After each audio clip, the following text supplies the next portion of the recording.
সে নবীকে ছায়া করতে করতে নিয়ে যাবে। বলুন আলহামদুলিল্লাহ। এটা আমি আব্বার মুখে শুনেছি। একটু চল দিনই তাকে একটু পরীক্ষা করে দেখি। আল্লাহর নবী জনাবে মোহাম্মদ রাসূলুল্লাহ সাল্লাল্লাহু তাআলা আলাইহি ওয়াসাল্লাম নবীর ডান হাতখানা আব্দুল্লাহ ধরলেন। পাড়ার বন্ধুরা, নবীর বাম হাতখানা বাপজে ধরার পর আব্দুল্লাহ ডাক দিয়ে বলেছিল, ভাই মোহাম্মদ। সকলে বলুন সাল্লাল্লাহু তাআলা আলাইহি ওয়াসাল্লাম। বলে ভাই একটু সামনের দিকে হেঁটে চলো। আল্লাহর নবীজিকে বাপজি সামনের দিকে হেঁটে হেঁটে নিয়ে যায়। পাড়ার ছেলেরা নবীজির মাথার উপরে বাপজি মেঘের টুকরার দিকে লক্ষ্য করে দেখে। আল্লাহর নবী জামনে জামনে যায়, অমনে ওই দিকে দেখছে মেঘের টুকরা নবীজিকে ছায়া করতে করতে নিয়ে যাচ্ছে। বলুন সুবহানাল্লাহ। পাড়ার ছেলেরা দেখলো ওই বুহাইরা রহিমের ছেলে।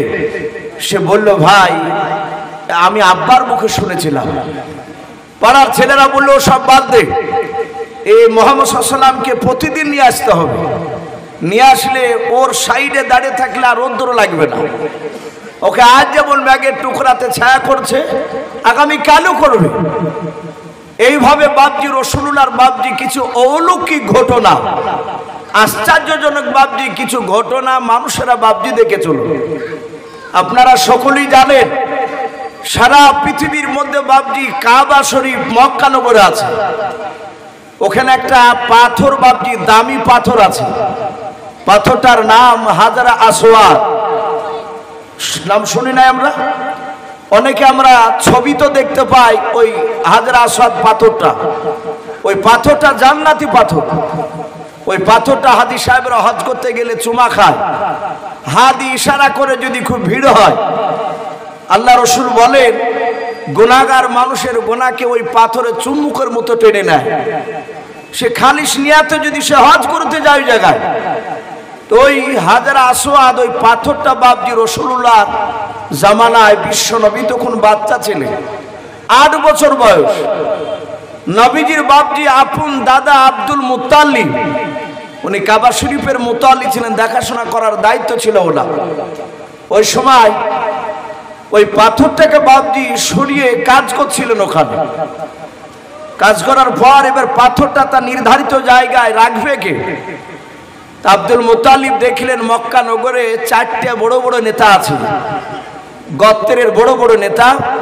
একটা নেতাকে ডাক দিয়ে বললেন, ভাই পাথরটা আপনি সরান, এখান থেকে নিয়ে গিয়ে ওই জায়গায় রাখেন। হঠাৎ করে বাপজি আরো 3 সাইড থেকে 3 মোড়ক দাঁড়িয়ে তারা চিৎকার করে বলল, এই আব্দুল মুত্তালিব, ওর যদি 1000 যদি লোক থাকে, আমারও 2000 লোক আছে। ও ওই গোত্রের বড় নেতা, আমিও তো অমুক গোত্রের বড় নেতা। এই পাথর ও সরাবে না, আমি সরাবো, আমি হকদার। এইভাবে 4টে মোড়ল 4 জনাই দাবি করলো। মক্কা নগরকে জাহিলিয়াতের যুগ বলা হতো সে সময়।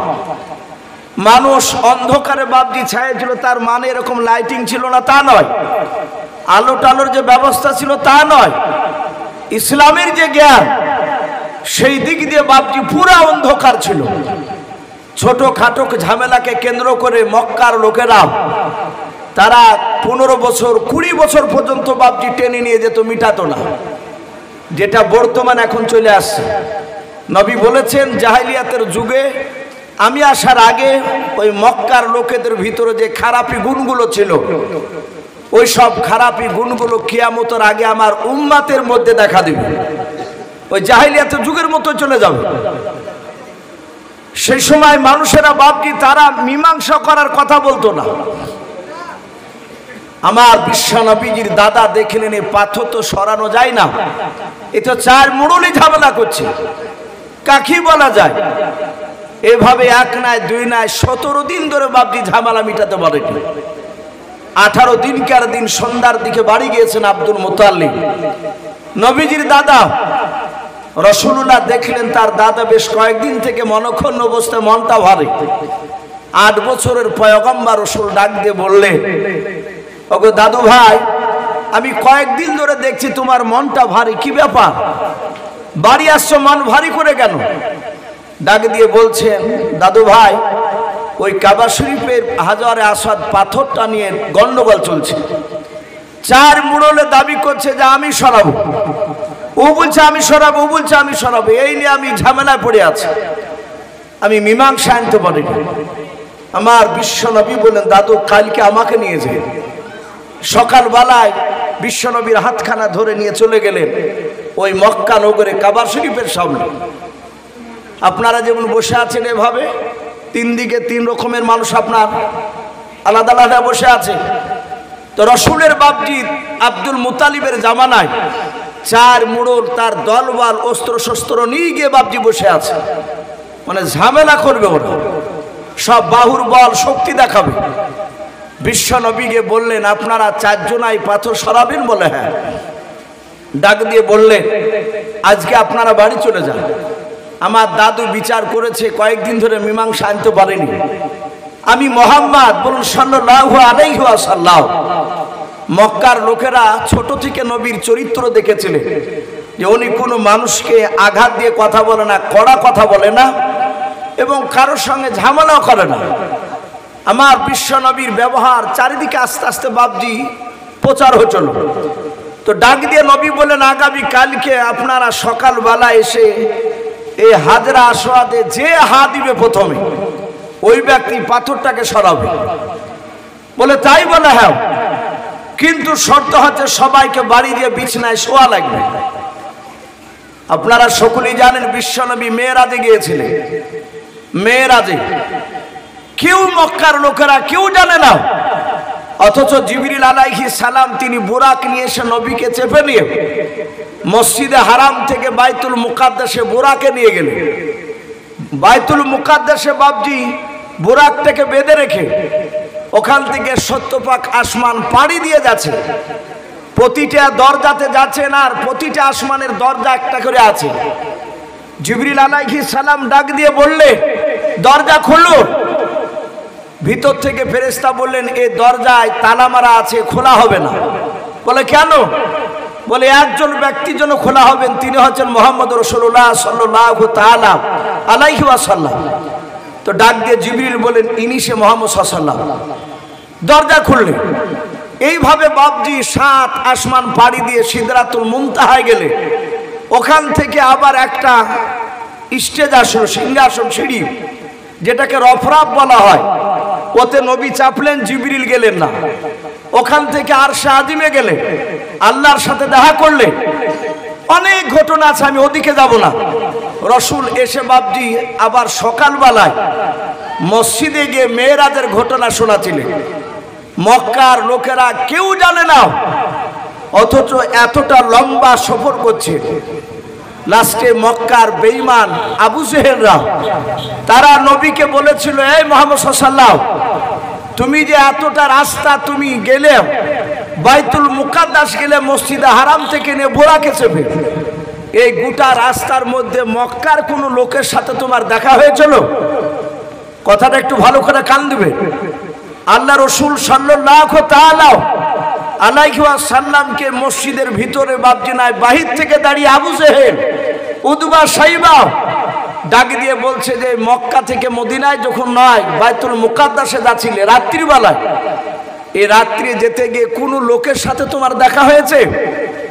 যদি দেখা হয়, তারা যদি সাক্ষী দেয় যে হ্যাঁ বাইতুল মুকাদ্দাসে গিয়েছিল মেরাজে, তাহলে আমরা বিশ্বাস করব। আল্লাহর নবী বললেন, মক্কা নগরে যাও, খাজরা বলে একটা বংশ রয়েছে, হাদিসে এসেছে। সিরাতে হালবিয়া বলে একটি কিতাব, নাজরা খাজরা এসব বংশের নাম। ডাক দিয়ে বললেন রসুল যে খাজরা বংশের 10টা লোক, তারা বাইতুল মুকাদ্দাস থেকে প্রায় 20 থেকে 25 কিলোমিটার দূরে, তাদের সঙ্গে আমার আসার সময় দেখা হয়েছিল। বলুন আলহামদুলিল্লাহ। ওদের আসতে প্রায় এখনো 14 দিন সময় লাগবে। আবু জেহেলরা বললে, দেখ পাগল কি বলে। খাজরা বংশের লোকের কাছে খোঁজ নিল যে তোমাদের এই বংশ থেকে কি 10টা লোক গিয়েছে বাইতুল মুকাদ্দাসে? ওই এলাকায় বলে হ্যাঁ, আজ তো বেশ কয়েকদিন হয়ে গেল তারা ব্যবসা করতে গিয়েছে। বলে তাই নাকি? বলে হ্যাঁ। আল্লাহর নবী জনাবে মুহাম্মদ রাসূলুল্লাহ সাল্লাল্লাহু তাআলা আলাইহি ওয়াসাল্লাম তার কথাগুলো বাপজি শোনানো হলো। ওরা 14 দিন পর বাড়ি ফিরল। রসুলের ব্যাপারে আবু জেহেলা জিজ্ঞাসা করলো যে 14 দিন আগে তোমাদের সাথে কি বাইতুল মুকাদ্দাসের আশপাশে এই মুহাম্মদ সাল্লাল্লাহু আলাইহি ওয়াসাল্লামের সাথে রাত্রিবেলা দেখা হয়েছিল? তারা বলল মুহাম্মদ সাল্লাল্লাহু আলাইহি ওয়াসাল্লামের সঙ্গে দেখা হয়েছিল, শুধু তা নয় তারা আমার সঙ্গে কথা বলেছে। জোরে বলুন আলহামদুলিল্লাহ। অথচ এত প্রমাণ পাওয়ার পরও কাফের আবু জেহেল, উতবা, সাইবারা তারা মানেনি। এখন এই যে নবী এতটা দীর্ঘ রাস্তা গেলে, আল্লাহই ভালো জানেন বাপজি তাদের যে যেখানে ছিল তাকে সেই অবস্থাতে রেখে দিয়েছিলেন। আমার বিশ্ব নবী, রহমতের নবী ওই মক্কা নগরে কাবা শরীফের সামনে দাঁড়িয়ে বললে, তোমরা আজকে রাত্রিবেলা গিয়ে বাড়িতে গিয়ে শোবা, সকালবেলা যে সে কাবা শরীফে হাজরা আসওয়াদে হাত দিবে সেই ব্যক্তি পাথরখানা সরাবে। 4 মুড়ল বলল খুব ভালো কথা।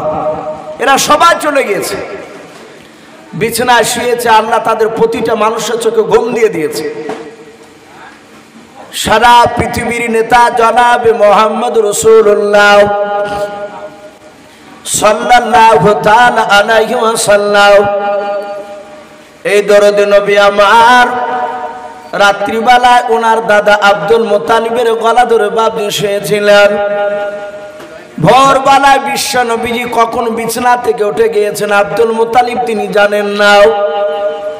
ঘুম থেকে জাগার পর রসুলকে বাপজি বিছানায় খুঁজে দেখেন, রাসূলুল্লাহ বিছানায় শুয়ে নাই। বাড়ির চারিদিকে লক্ষ্য করে দেখলেন কেউ নবীজিকে দেখতে পাই নাই।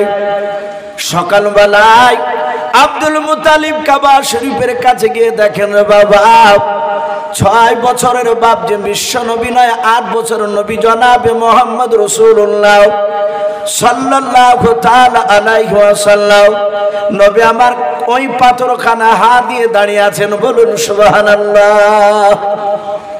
মক্কার 4টে বড় বড় নেতা তাদের ঘুম ভেঙেছে। ওরা সবাই বলে তাড়াতাড়ি ধরে চল, না হলে আমরা পাবো না। সবাই গিয়ে বাপজি দেখছেন রাসূলুল্লাহ পাথরে হাত দিয়ে দাঁড়িয়ে। মক্কার লোকেরা, নেতারা 4 জোড়া নেতায় চুপচাপ দাঁড়িয়ে।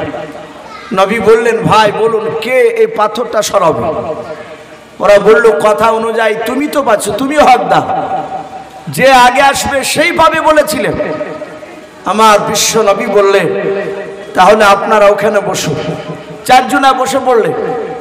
নবীজির দাদা আব্দুল মুত্তালিব তিনি আশ্চর্য হয়ে গেলে, যে 8 বছরের ছেলে নাতি আমার, আমিও জানতে পারি না কখন উঠে এসেছে এখানে। আমার রাসূলুল্লাহ বললেন, দাদা ওই চাদরটা নিয়ে এসে, চাদর একটা নিয়ে এসে চাদর ওপরে তারা বিশ্ব নবী আর বিশ্ব নবীর দাদা দুজনাই পাথরটাকে তুলে নিয়ে গিয়ে ওখানে বসালেন। চাদরের ওপরে বসানোর পরে রহমতের নবী 4 নেতাকে ডেকে বললেন, চাচা এবার আপনারা আসুন। আপনারা এসে 4 জনায় 4 দিকে আর চাদর ধরুন, ধরে 4 দিকের চাদরের কোনা ধরে আপনারা ওই জায়গায় যেখানে ছিল সেখানে রাখেন। এরা 4 জনায় বাপজি নিয়ে এসে বাপজি রেখে দেওয়ার পরে রাসূলুল্লাহকে কাঁধে তুলে নিল। যেই ঝামেলাটা 18 দিন ধরে বাপজি মীমাংসা করতে পারে নাই, সবাই মারবো ধরবে এরকম বাপজি হইচই হচ্ছিল, আমার বিশ্ব নবী এসে একদিনই বাপজি মীমাংসা করে দিল। 4 জনে আনন্দ পেলে। লোকেরা সবাই বলা বলি করতে লাগলো, এই ছেলেটা নিশ্চয় কোনো দামি বাচ্চা হবে। তখনও নবী তা মানুষ জানে না। এবার লোকেরা বলা বলি করতে লাগলো, ভাই আব্দুল মুত্তালিবের ছেলে জন্ম নিয়েছে কবে গো? তখন তোর বাপজি এখনকার মতন খাতা কলমে লিখে রাখতো না। সে সময় মানুষ তো বেশিরভাগ মূর্খ ছিল। আজ থেকে বাপজি, এই যে সব বয়স্ক যে বাপজিরা আছে, এই যে এনআরসি হবে হবে বলে বাপজি যে প্রচার শুরু হয়েছে আবার, এখন অনেকে বাপজির জন্ম সার্টিফিকেট খুঁজছে। কেউ বলছে যে তার মাকে, যে মা আমার জন্ম হয়েছে কবে তুমি বলতে পারবা? বলে না বাবা আমার ওসব মনে না। 100টা লোকের মধ্যে 95 জনাই বলছে জানিনি। তার জন্মদাতা বাপ জন্ম দুঃখিনী মা বলতে পারছে না, আমার মা তাও বলতে পারছে না। কিন্তু বর্তমান বাপ যে এখন পড়া না জানলো, তার ছেলে জন্ম নিলে খাতা কলম নিয়ে যে পাশের বাড়ির যারা পড়া জানে তাকে যে বলছে, ভাই লিখ তো রে, আমার ছেলে অমুক গতকালকে এতটা সময় হয়েছে, এমনকি ছেলে হাঁটতে শিখলো বাপজি সেটাও লিখে রাখছে। কিন্তু সেই সময় তো বাপজি আর লেখালেখির ব্যাপারটা ছিল না, বেশিরভাগ লোক বাপজি অশিক্ষিত ছিল। তাই রসুলুল্লাহর বাপজি জন্মের ব্যাপারে জিজ্ঞাসা হলো যে কবে জন্ম নিয়েছে। তখন কেউ বলছে 6 তারিখে রবিউল আউয়াল মাসে, কেউ বলেছেন 11 তারিখ, কেউ বলেছেন 12 তারিখ, কেউ বলেছেন 17 তারিখ। এই 4টে বাপজি রেওয়াত এসেছে একতলা। কেউ যদি বলে যে 6 তারিখে জন্ম নিয়েছে, আপনি তার সাথে ঝামেলা করতে পারবেন না। কেউ যদি বলে 12 তারিখে, আপনি এটাও ঝামেলা করতে পারবেন না। বাপজি আমার সোনা লালেরা, তা আমরা এই রসুলের জন্মদিন, যে রসুলকে আমরা পেয়েছি, আমাদের জন্মদিনটা উপলক্ষ করছি, এটা বড় কথা নয়। আমাদের কথা যে রসুলুল্লাহ আসার পরে আমরা দামি উম্মাত হতে পেরেছি, বলুন আলহামদুলিল্লাহ। নবীর উম্মাত যদি বাপজি আমরা রসুলকে যদি না পেতাম, সব নবীর উম্মাতের চেয়ে আমরা দামি হতে পারতাম বাপজি? একটু কথা বলে। অথচ সারা পৃথিবীতে আদম আলাইহিস সালাম থেকে নিয়ে আপনার আমার রসুল সাল্লাল্লাহু আলাইহি ওয়াসাল্লাম 1,24,000, আবার মতান্তরে বলেছেন 2,24,000 নবী রসুল। সবাই বাপজি কিয়ামতের ময়দানে প্রতিটা নবী রসুল, সব নবী রসুলরা জান্নাতি না জাহান্নামী? একটু কথা বলে। সবাই জান্নাতি, কোনো নবী রসুলের গুনাহ নাই, তারা বেগুনাহ, তারা নিষ্পাপ। তো প্রতিটা নবীর উম্মাত সবাই জান্নাতি হবে না বাপ। কিছু উম্মাত জান্নাতি হবে, কিছু উম্মাত জাহান্নামী হবে। যারা জান্নাতি উম্মাত হবে নবী, প্রতিটা জান্নাতি উম্মাত তারা জান্নাতের সার্টিফিকেট হাতে নেবে। আদম আলাইহিস সালামের কিছু উম্মাত জান্নাতি হবে, কিছু জাহান্নামী হবে। জান্নাতীরা তারা আদম নবীর পেছনে তারা সার্টিফিকেট নিয়ে দাঁড়িয়ে থাকবে জান্নাতে। ওইভাবে নূহ নবী, মুসা নবী, ঈসা রুহুল্লাহ আলাইহিমুস সালাম, প্রতিটা নবী বাপজি তার উম্মাতরা কিছু যারা জান্নাতি হবে, তারা সার্টিফিকেট নিয়ে পেছনে আপন আপন নবীর পেছনে তারা দাঁড়িয়ে থাকবে। ইজতেমা হয়, কিছু কয়েক বছর আগে ডমকুলে ইজতেমা হলো। আমরা ইজতেমা থেকে দেখেছি, ইজতেমার প্যান্ডেলের ভিতর মানুষ সবাই বসা, কিন্তু খুঁটিয়াতে ওপরে বাপজি ব্যানার দেওয়া আছে, এটা জঙ্গিপুর, এটা সাইথিয়া, লেখা আছে কান্দি, মানে কান্দির মানুষ ওখানে বসে আছে। মানুষ এদিক ওদিক গেলে যেন ব্যানার দেখে যেন চিনতে পারে। তো প্রতিটা নবীর উম্মাত তারা যারা জান্নাতি, তারা সব নবীর নাম আর সার্টিফিকেট নিয়ে দাঁড়িয়ে থাকবে। প্রতিটা নবীর উম্মাত বলবে নগো নবী চলুন জান্নাতে। সবাই তারা বাপজি পেছন দিকে ঘুরে তাকাবেন। উম্মাতেরা বলবে নবী গো আপনারা এই দিকে কেন তাকানো বলেন? প্রতিটা নবী ডাক দিয়ে বলবেন শোনো, আমরা এবং তোমাদেরকে নিয়ে জান্নাতে যেতে পারবো না ততক্ষণ পর্যন্ত। বলে কতক্ষণ পর্যন্ত?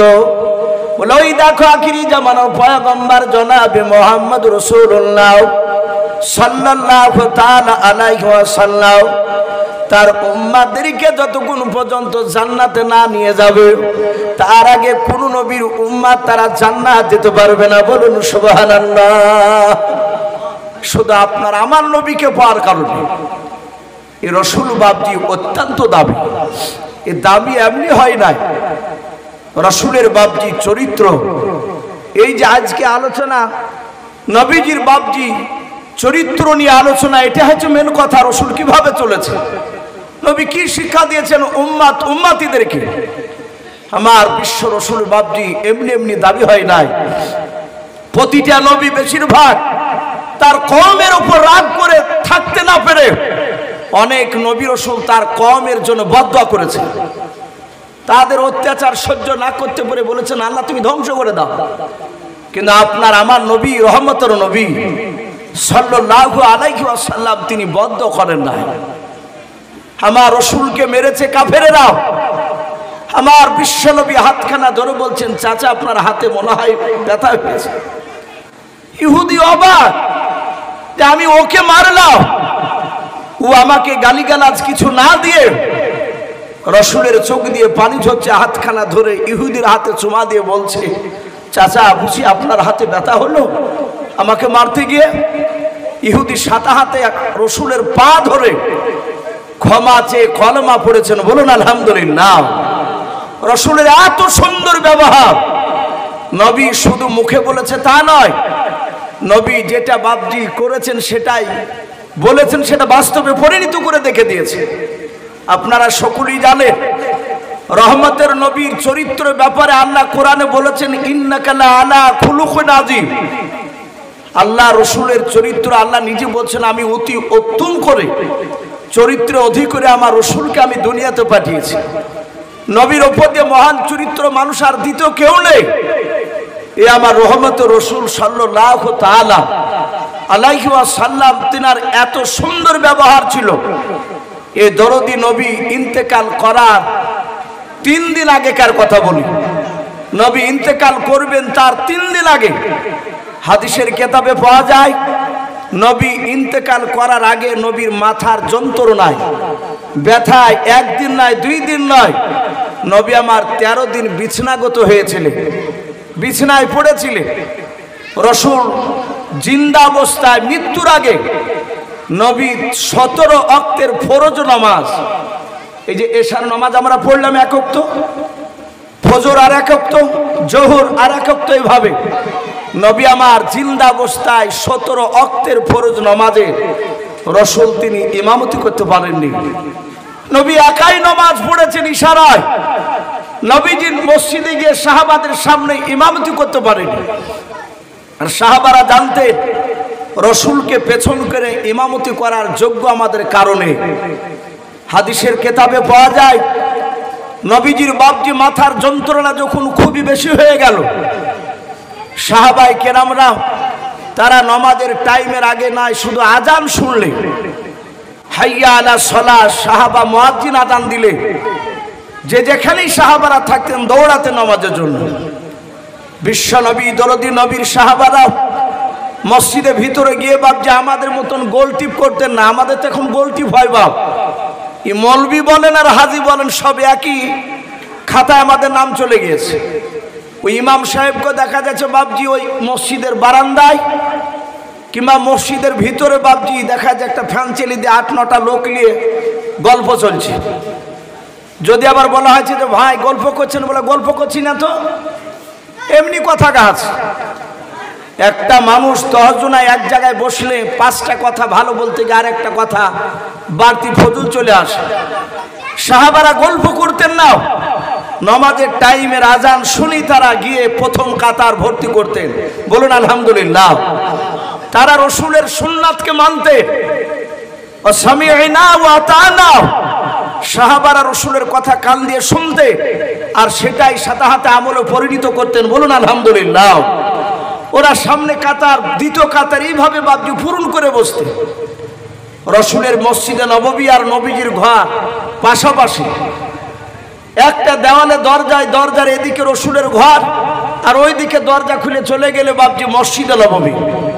আমার বিশ্ব নবী রহমতের নবী সাহাবাই কেরামরা না জামাতে দাঁড়াতেন আর রসুলের টাইম হলে ঠিক দরজা খুলে নামাজ পড়তে চলে যেতেন হুজরাখানা থেকে। সাহাবাই কেরাম সকলেই বসা, আসরের নামাজের সময় টাইম পার হতে চলেছে, একটা টাইম ছিল যে টাইমে নামাজ পড়বে তারা, টাইম বেশ পার হতে চলল, নবী কেন আসে না? সব সাহাবারা নবীজির দরজার কাছে গিয়ে সালাম দিলেন, আসসালামু আলাইকা ইয়া রাসূলুল্লাহ। নবীজি দরজায় গিয়ে চিৎকার করে ইয়া নবী রাসূলুল্লাহ, ওগো আল্লাহ রসুল, ওগো নবী, এই বলে ডাকলে বেয়াদবি হতো।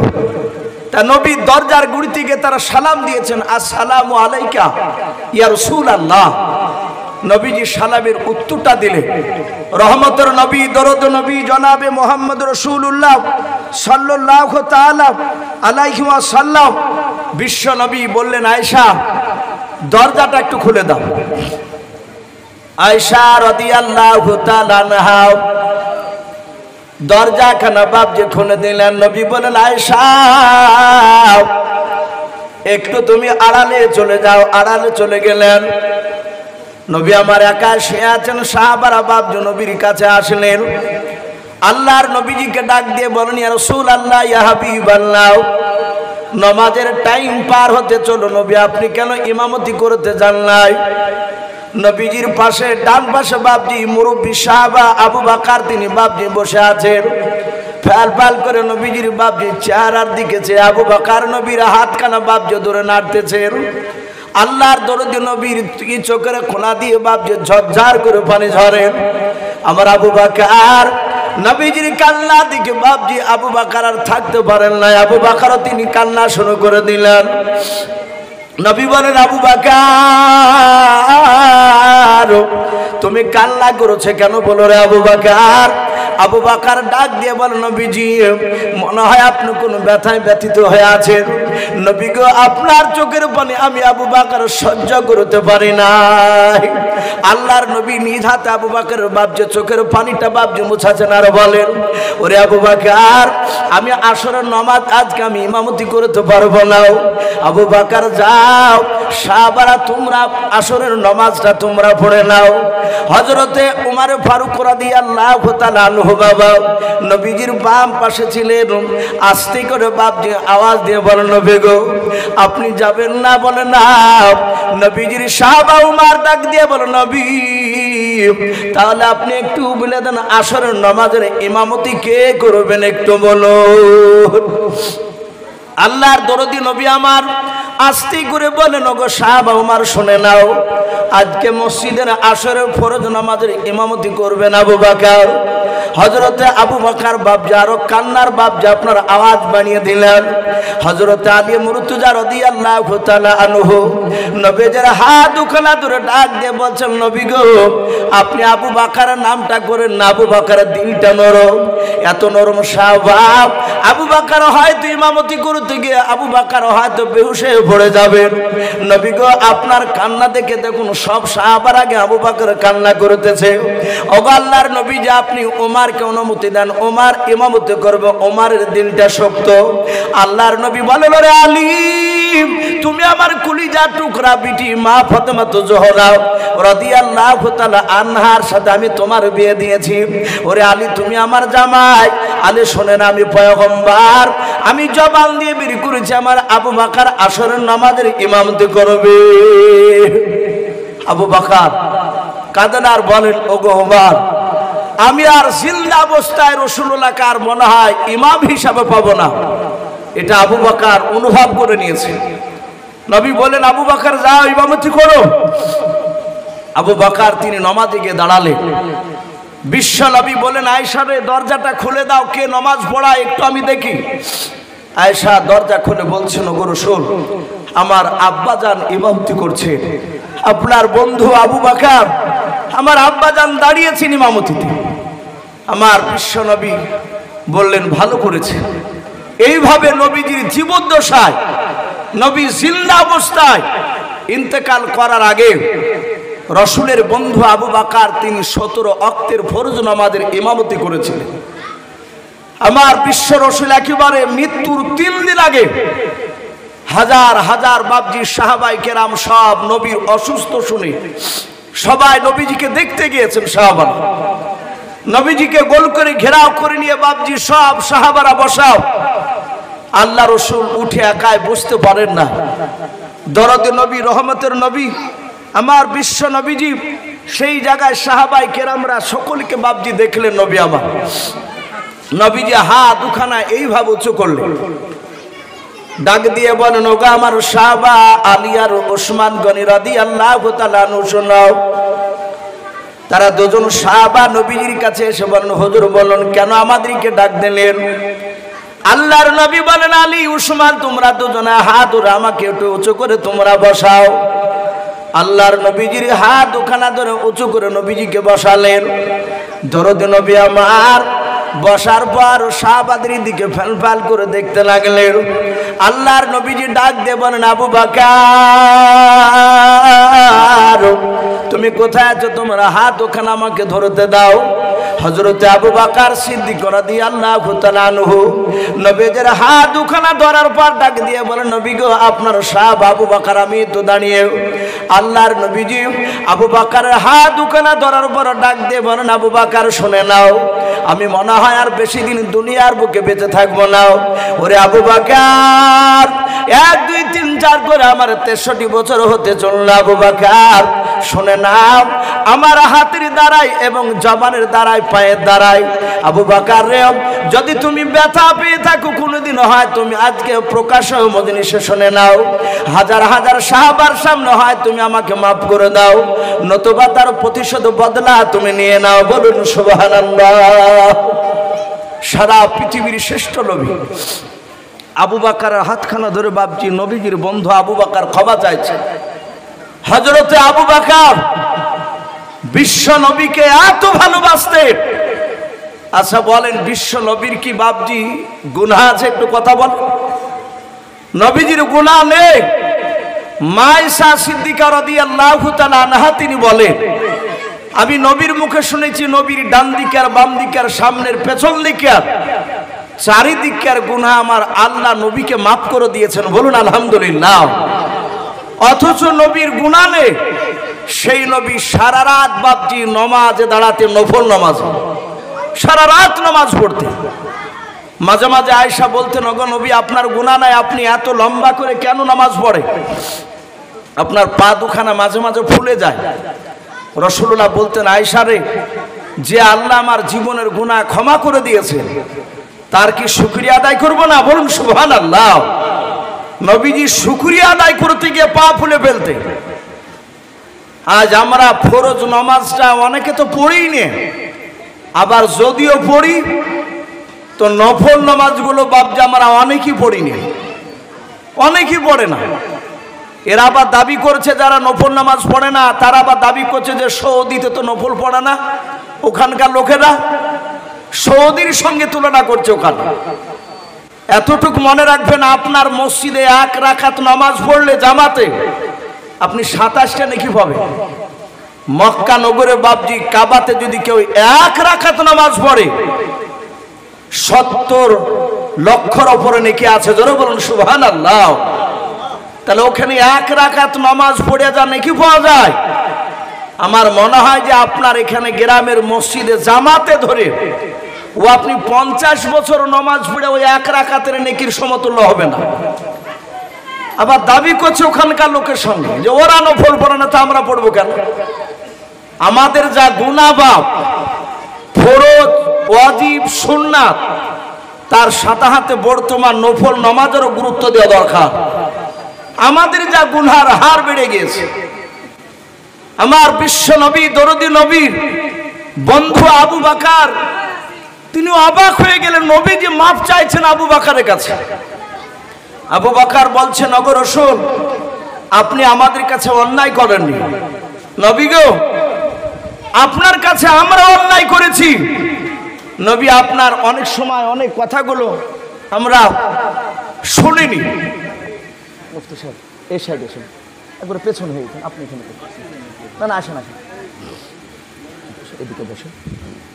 বিশ্ব নবী জনাবে মুহাম্মদ রাসূলুল্লাহ সাল্লাল্লাহু তাআলা আলাইহি ওয়াসাল্লাম বিশ্ব নবী বলেন, আবু বকর তুমি যদি দুঃখ করো না, তুমি কিছু মনে করো না, আমি রাসূল পয়গম্বর, আমার আল্লাহ জিবরিলের মারফত আমাকে জানিয়ে দিয়েছে দুনিয়ার কোনো মানুষ যদি তার কোনো মানুষকে আঘাত দেয়, এক বান্দা আর এক বান্দাকে যদি আঘাত দেয়, আমার আল্লাহ রাব্বুল আলামিন বলেছেন দুনিয়ার বুক থেকে কোনো মানুষের কাছ থেকে ক্ষমা যতক্ষণ পর্যন্ত না নিয়ে চেয়ে আসবো ওই মানুষের কাছে যাকে আঘাত দিয়েছে, আমার আল্লাহ তাকে মাফ করবে না। কিন্তু আল্লাহর হক, আল্লাহ বলছেন যে আমার হক যদি কেউ আদায় করে না আসতে পারে, একটা মানুষ নমাজ আমরা জন্ম নেওয়ার পর বালেগ হওয়ার পর থেকে তার নমাজ পড়া বাপজি ফরজ তাকে পড়তে হবে, কিন্তু সেই লোকটা তার নমাজ হক আল্লাহর কাছে তাকে নমাজ পড়তে হবে, এটা আল্লাহর বান্দার উপর হক রয়েছে। কিন্তু তবু আল্লাহ বলেন কোন বেনামাজি মানুষ সে জীবনে নামাজ পড়ে না, আমি আল্লাহ আমার হক সে আদায় করে না আসলে আমি আল্লাহ ইচ্ছা করলে তাকে মাফ করে দিতে পারি। বলুন আলহামদুলিল্লাহ। আচ্ছা আল্লাহ যদি কোনো বেনামাজিকে মাফ করে দেয় আমাদের কিছু করার আছে ভাই? একটু বলে। গোটা কিয়ামতবাসী আল্লাহর বিরুদ্ধে স্লোগান দিয়ে কোনো লাভ নেই, কিন্তু বান্দা বান্দার সাথে বাপজি একটা মানুষ আর একটা মানুষকে আঘাত যদি দেয় জবান দিয়ে, হাত দিয়ে, পা দিয়ে, আপনি চোখ দিয়ে, যা দিয়ে তাকে আঘাত করবে, সেই আঘাত তার কাছ থেকে যতক্ষণ পর্যন্ত আপনি দুনিয়ার বুকে মৃত্যুর আগে মাপ না চাইবেন, ক্ষমা না নিতে পারবেন, কিয়ামতের ময়দানে আল্লাহ বলছেন আমি তাকে মাফ করব না। আমার বিশ্বনবী কাঁদেন আর বলেন, আবু বকর রে, তুমি আমাকে ক্ষমা করে দাও, নতুবা তুমি তার প্রতিশোধ বদলা তুমি নিয়ে নাও। আবু বকর বিশ্বনবীর হাত দুখানা ধরে বলছেন, হুজুর আপনি আমার কাছে অন্যায় করেননি, আমি আপনার কাছে অন্যায় করেছি। আমার বিশ্বনবী আবু বকরকে বাপজি ছেড়ে দিলেন। ছেড়ে দেওয়ার পরে আমার বিশ্বনবী বলেন, আবু বকর তুমি বসো। পাশেই ছিলেন ওমর। আমার বিশ্বনবী বলেন, ওমর, ওমর তোমার হাত দুখানা আমাকে ধরতে দাও। ওমর ইবনুল খাত্তাব রাদিয়াল্লাহু তাআলা আনহু বাবা নবীর হাত দুখানা ধরে বলেন, ইয়া রাসূলুল্লাহ, আমি আপনার সাহাবা ওমর। ওগো নবীজি আপনি আমাকে কি বলবেন বলুন। আল্লাহর নবীজি ডাক দিয়ে বলেন, ওমর রে, আমি তোমাকে হাতের দ্বারা, জবানের দ্বারা, পায়ের দ্বারা যদি আঘাত দিয়ে থাকি ওমর, ওরে ওমর তুমি আজকে হয় তুমি মাফ করে দাও, নতুবা তার প্রতিশোধ বদলা তুমি নিয়ে নাও। হযরত ওমর ফারুক রাদিয়াল্লাহু তাআলা আনহু বাবা আল্লাহর নবীজির হাত দুখানা বাপজি ছেড়ে দিয়ে নবীর পা দুখানা বাপজি পাজা মেরে জোরে ধরলেন। কাঁদেন আর বলেন, নবীজি চরম বেয়াদবি করে ফেলেছে নবী গাও। ওগো আল্লাহর নবীজি আপনি আমার কাছে কোনো অন্যায় করেন নাই নবী, আপনার কাছে আমি চরম বেয়াদবি করে ফেলেছিলাম নবী, সেই দিনের জন্য আমি আপনার কাছে মাপ চাই, আপনি আমাকে মাফ করে দেন। হযরত উরাইকা রাদিয়াল্লাহু তাআলা আনহু বলে একজন সাহাবা পাশেই দাঁড়িয়েছিলেন, উনিও কাঁদছেন। ওমরকে ডাক দিয়ে বলছেন, ওমর তুমি নবীকে এমন কি আঘাতজনক কথা বলেছিলে, এমন কি বেয়াদবি করেছিলে নবীর কাছে? হাদিসের কিতাবে পাওয়া যায় আমার বিশ্ব নবীর সামনে ওমর বসে থাকতে, আরো সাহাবারা বসে থাকতে। আমার রাসূল বলেন, আমি অনেক দিন লক্ষ্য করে দেখলাম ওমর রাসূলের চেহারার দিকে এমন ভাবে তাকাতে, যতক্ষণ নবীর সামনে থাকতেন উনি, ততক্ষণ দ্বিতীয় অন্যদিকে বাপজি ওমর নজর ফিরাতেন না। একইভাবে নবীর চেহারার দিকে চেয়ে থাকতেন, আর দুই চোখের কোনা দিয়ে ওমরের ঝরঝর করে পানি ঝরত। আমার বিশ্ব নবী বলতেন, ওমর রে, এই ওমর তুমি আমার দিকে অমন করেছে, কাঁদো কেন? ওমর বলতেন, ইয়া রাসূলুল্লাহ, এই চোখ দিয়ে আমি সর্বপ্রথম আপনাকে আমি চিনতে পেরেছিলাম না। ওগো নবী আপনি এত দামি নবী, তা আমি জানতাম না। আপনার উপর ঈমান আনার পর আমি জানতে পেরেছি আপনি কত বড়, আপনি পাওয়ারফুল নবী, কত বড় দামি নবী। তাই নবী আপনাকে দেখে আমি অন্যদিকে নজর আমি ফেরাতে পারি না। উরাইকা ডাক দিয়ে বলেছিল, ওমর তুমি এমন কি আঘাত দিয়েছিলে বলো। নবীর পা দুখানা ধরে ওমর কাঁদেন আর বলেন, হুজুর সেই দিন আমি আপনাকে মারতে গিয়েছিলাম।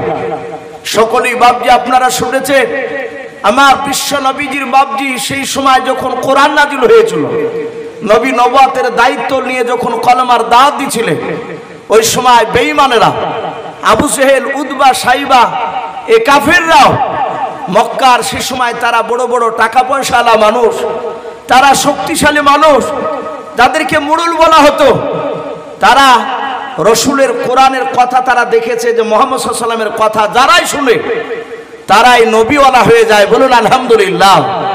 তখন তারা বলতো, লা তাসমাউ লিহাযাল কুরআন, তোমরা খবরদার কোরআনের কথা মুহাম্মদ সাল্লাল্লাহু আলাইহি ওয়াসাল্লামের বাণী ওর মুখ দিয়ে যে কোরআনটা বেরোয়, আল্লাহর উপর থেকে যে নাজিল হয়, আল্লাহর কাছ থেকে কোরআনের কথা তার কাছ থেকে শোনো না।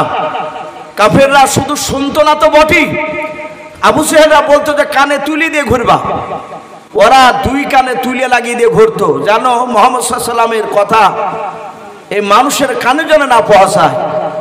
এখনো বাপজি এক শ্রেণীর মানুষেরা আছে, তাবলিগ জামাত দেখলে দেইবন্দি বাপজি উলামায়ে দেইবন্দে যে জাল টুপে যে মুফতি সাহেবরা মাথা দিয়েছে, আমাদের এই রুমাল, এইগুলো দেখলে কিছু মানুষের বাপজি গায়ে জ্বালা শুরু হয়ে যায়।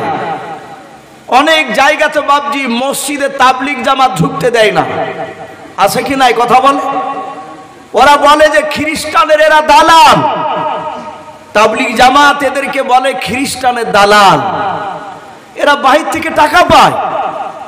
বাবজি আমার সোনা লালেরা, ওরা জানে যে তাবলিগ জামাত মসজিদে ঢুকতে দিলে ওরা আমাদের দলের লোক যদি তাবলিগের কাছে বসে তাহলে আমরা যে ভণ্ডা মুখে রেখাছি এগুলো জানতে পেরে যাবে। বাকিবিল্লাহ মেদিনীপুরের একজন আলেম রয়েছেন, বাকিবিল্লাহ দামাত বারকাতুহুম আলিয়া, মুফতি সাহেবরা ভালো চিনেন, উনি আমার উস্তাদ। সুরুলিয়া মাদ্রাসা সেই সময় তিনি পড়াতেন, ওনার কাছে সারা আকাইদ পড়েছে। উনি আখিরিগঞ্জ এলাকায় একটা জালসায় গিয়েছিলেন। ওনাকে প্রশ্ন করেছে, হুজুর তাবলিগ লোকেরা তারা তো টাকা পায় খ্রিস্টানে, তাই তারা বাড়িতে বউ ছেলে ছেড়ে তারা মাসের মাস বছর পর্যন্ত তাবলিগ করে বেড়ায়। উনি কাগজটা পড়ে নিয়ে এভাবে বললেন, আপনারা বলো সবচেয়ে কার সন্তান বেটা ছেলে বেশি আছে কিনা, হাত তুলে। অনেক লোক বাবজি তারা হাত তুলে বলল আমার 8 ছেলে, কে বলছে 6টা ছেলে।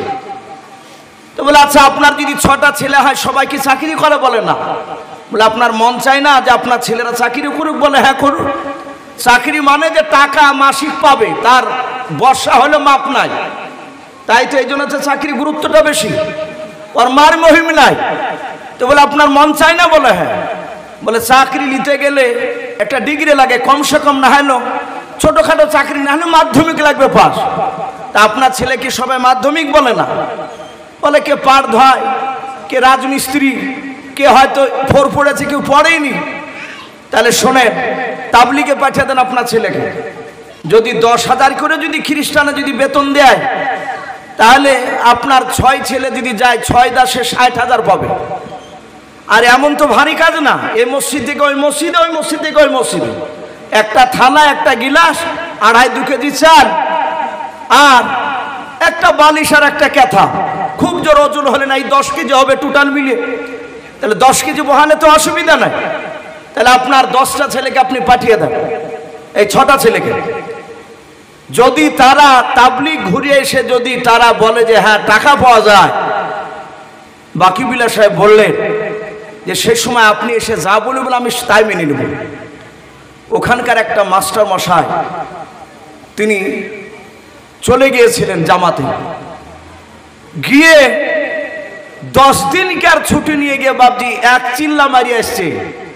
আসে বলছেন যারা প্রচার করে যে খ্রিস্টানে টাকা পায়, এরা সব বদমাইশ মিথ্যাবাদী, এরা টাকা পায় না, নিজের টাকা খরচ করে যায়।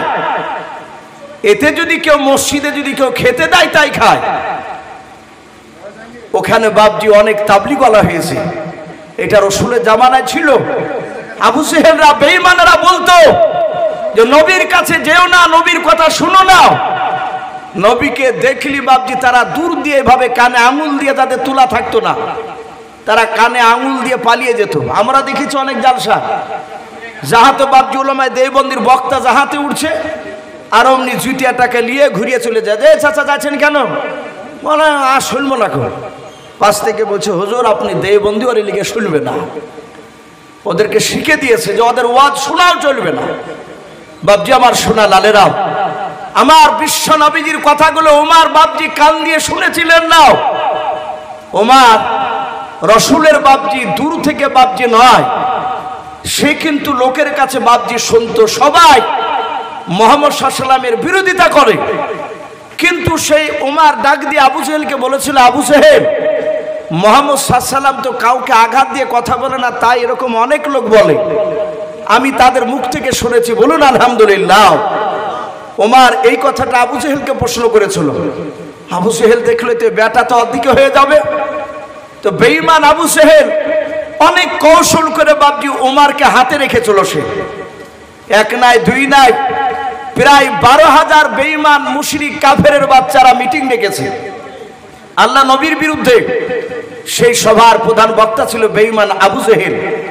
ওই জায়গায় দাঁড়িয়ে বাবজি আবু জেহেল বলল, কেউ আছো আব্দুল্লাহর সন্তান মুহাম্মদ সাল্লাল্লাহু আলাইহি ওয়াসাল্লামের মাথা কাটতে পারবা, নবীকে মারতে পারবা, কেউ আছো?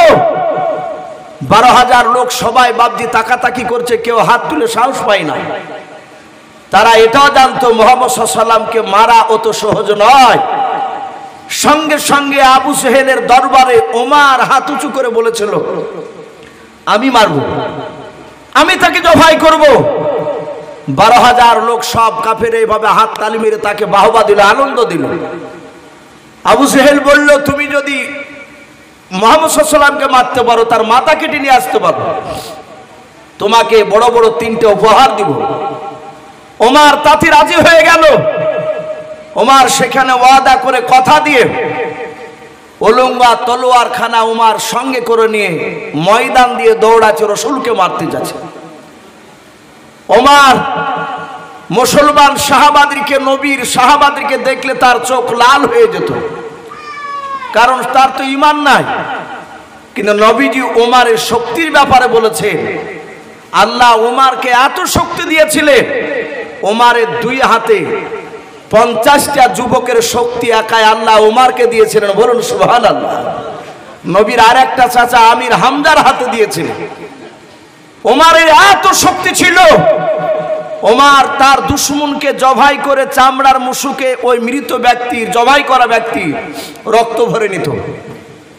ভরে নেওয়ার পরে যাকে জবাই করেছে, মেরেছে ওমর, তার রক্তকে নিয়ে তার বংশে তার বাপ যদি বেঁচে থাকতো, তার বাড়ির দরজায় গিয়ে তার বাপের নাম ধরে ডাকতো, ডেকে কাছে বলতো যে তোর ছেলেকে যে মেরেছি, তার ছেলে রক্ত খেলে।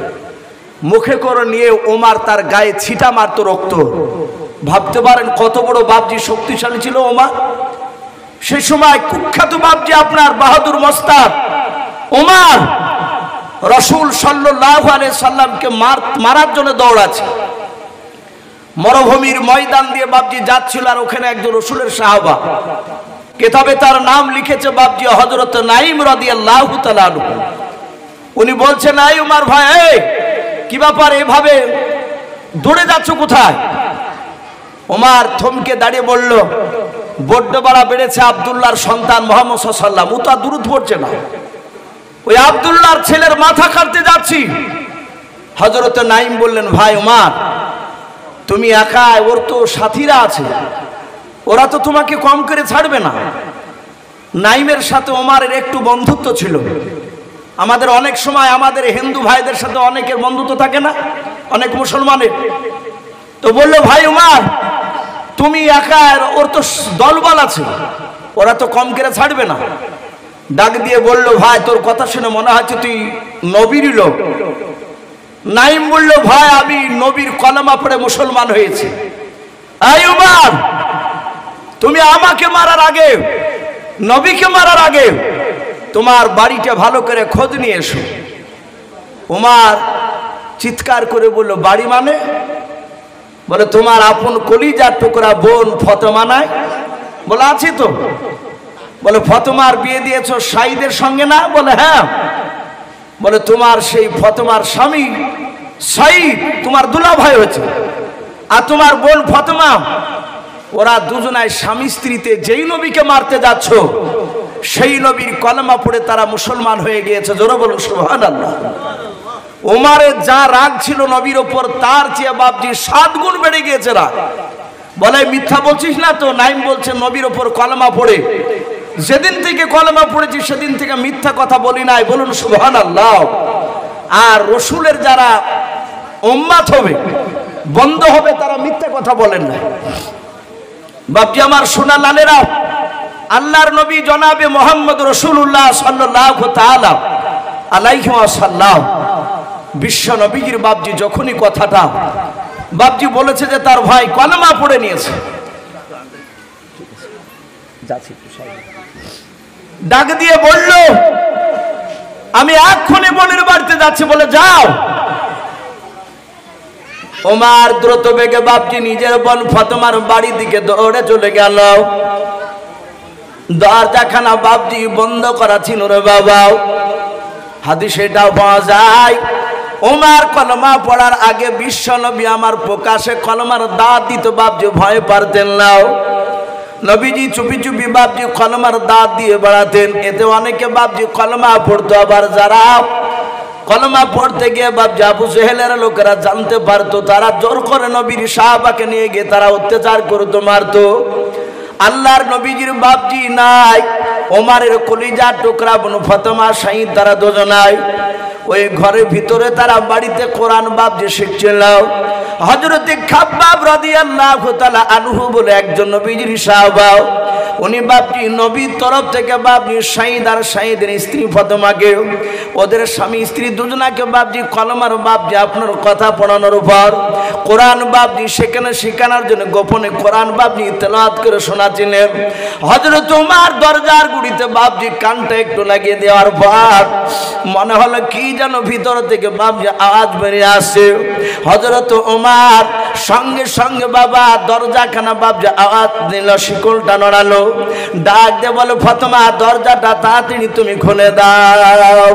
হযরত ফাতেমা দরজার গুড়ি থেকে বাপজি ওমরের আওয়াজ শুনে বুঝতে পেরেছেন আমার ভাই ওমর মনে হয় জানতে পেরেছে আমরা কলমা পড়েছি, তা আমাদেরকে মনে হয় মারার জন্য দৌড়ে এসেছে।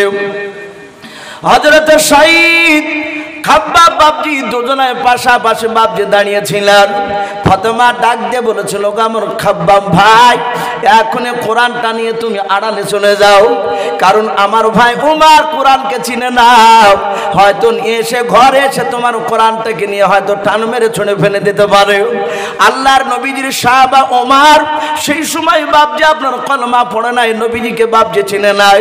ওমর কয়েকবার বাপজি ডাক দিল, দরজা যখন খুলতে দেরি হয়ে গেল, দরজা খুলতে দেরি হলো, ওমর বাপজি লাত মেরে দরজাটা বাপজি আপনার ভেঙে গিয়াও, দরজা ভেঙে ফেলে বাপজি ঘরের ভিতরে প্রবেশ করলো। ওমর প্রবেশ করার পর ওমরের দুলাভাই নিজের বাপজি আপনার শাহিদ যে আপনার নাম ছিল, তার কাছে গিয়ে বাপজি বাম হাত দিয়ে তার দাড়ি কানাকে বাপজি ওমর বাপজি ধরে ফেলল।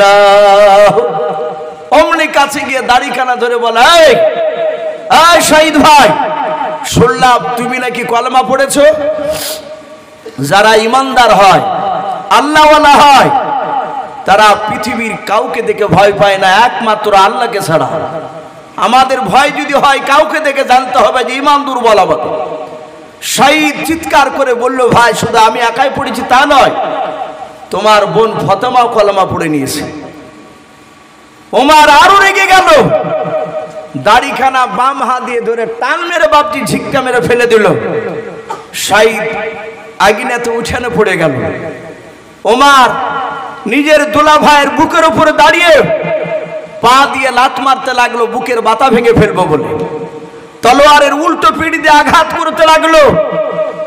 হযরত শাহিদকে চিৎকার করে আওয়াজ দেয়, মারে আর বলে, বল কলমা ছাড়বি কিনা, আমাদের দুশমন মুহাম্মদ সাল্লাল্লাহু আলাইহি ওয়াসাল্লামের কলমা ছাড়বি কিনা বল। হযরত শাহিদ বলে, ভাই না, মারতে মারতে যদি শেষ করে দিস তাও কলমা ছাড়বো না। ওমর বারবার বাপজি মারতে লাগলো। ওমর এত মারতেছে, একবারের জন্য বাপজি বলে নাই যে আমাকে মেরো না, আমি কলমা ছেড়ে দিতে রাজি আছি।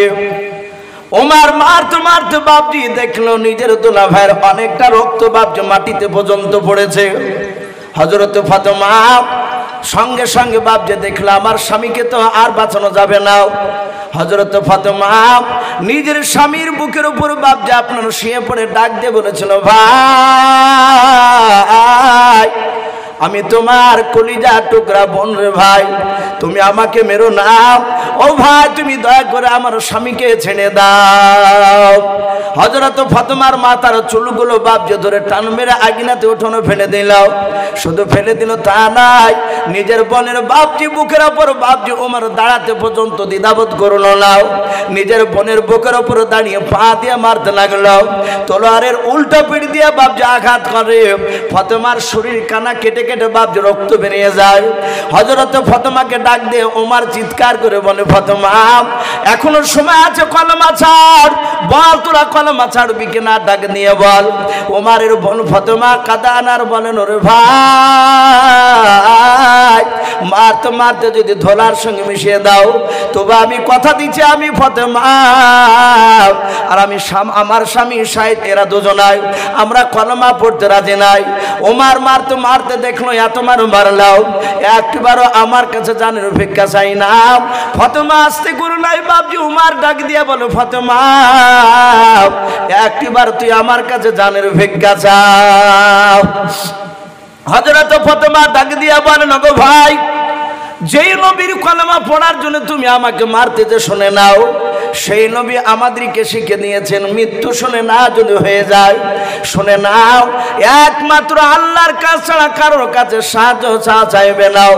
জাত বাপনি এই কথাটা যখন বলা হলো, বলে আমি আল্লাহ ছাড়া কারো কাছে সাহায্য চাই না। ওরে ওমর, তুমি মারতে মারতে তুমি মেরে ফেলো আমাদের, তবু তোমার কাছে জানের ভিক্ষা চাই নাও। ওমর বাপজি দেখলো এত মার মারলাম, আমার ফাতেমা বোনকে আর শাহিদ ভাইকে এমন কি জাদু করেছে সেই মুহাম্মদ সাল্লাল্লাহু ডাক দিয়ে বলেছিল, বোন ফাতেমা, আমি দরজার গুঁড়িতে এসে কানটা যখন লাগিয়েছিলাম, কে যেন পড়ছিল ইন্নি আলাল্লাহ, কে যেন কি যেন জোর দিয়ে পড়ছিলাম। হযরত ফাতেমা ডাক দিয়ে বলেন, ভাই তুমি দরজার গুঁড়িতে দাঁড়িয়ে শুনতে পেয়েছিলে? বলে হ্যাঁ, ওটা কোরআনুল কারীম পড়ছিল খাব্বাব বলে একজন সাহাবা, আমরা কোরআন শিখছিলাম। ডাক দিয়ে বলো, বোন তাড়াতাড়ি একটু পড়, একটু শুনে আমি। ডাক দিয়ে বলেন, ভাই তোমার কাছে এখন এই মুহূর্তে নিয়ে আসা হবে না। বলে কেন? বলে তুমি হয়তো কোরআনটা টান মেরে ফেলে দেবা। বলে ফেলবো না। বোনের একটু দে, আমাকে দে, আমি দেখতে দেখবো। ডাক দিয়ে বলেছিল তোমার হাতে স্পর্শ করতে দেওয়া হবে না। বলে কেন হবে না? বলে তুমি অপবিত্র অবস্থায় আছো, তুমি নাপাক অবস্থায় আছো। বলে বোন রে, তুমি দূর থেকে পড়ো, আমি একটু দূর থেকে শুনবো। খাব্বাব রাদিয়াল্লাহু তাআলা আনহু তিনি বেরিয়ে আসার উপর ডাক দিয়ে বলুন, ভাই ওমর শুনে না, গতকালকে নবীজির পেছনে আমি আসর নামাজ পড়েছিলাম, শুনে নাও। নবী আমার আসর নামাজ পড়ে, ওরে উমর তোমার জন্য আর আবু জেহেলের জন্য আমার আল্লাহ কয়েকবার দোয়া করেছেন, বলুন সুবহানাল্লাহ। আমার মনে হয় তোমার দোয়াটা কবুল হয়ে গিয়েছে। হযরত ওমরের সামনে বাপজি খাব্বাব কয়েকটা বাপজি আয়াত পড়লে, কেউ বলেছেন সূরা তওবা, কেউ বলেছেন সূরা তাহা। ওমর ডাক দিয়ে বলল, বন্ধু এত সুন্দর বাণী পালি কোথায়? বলে সেই নবীর জন্য তুমি আমাকে মারলে, সেই নবীর উপরে কোরআন নাযিল হয়েছে।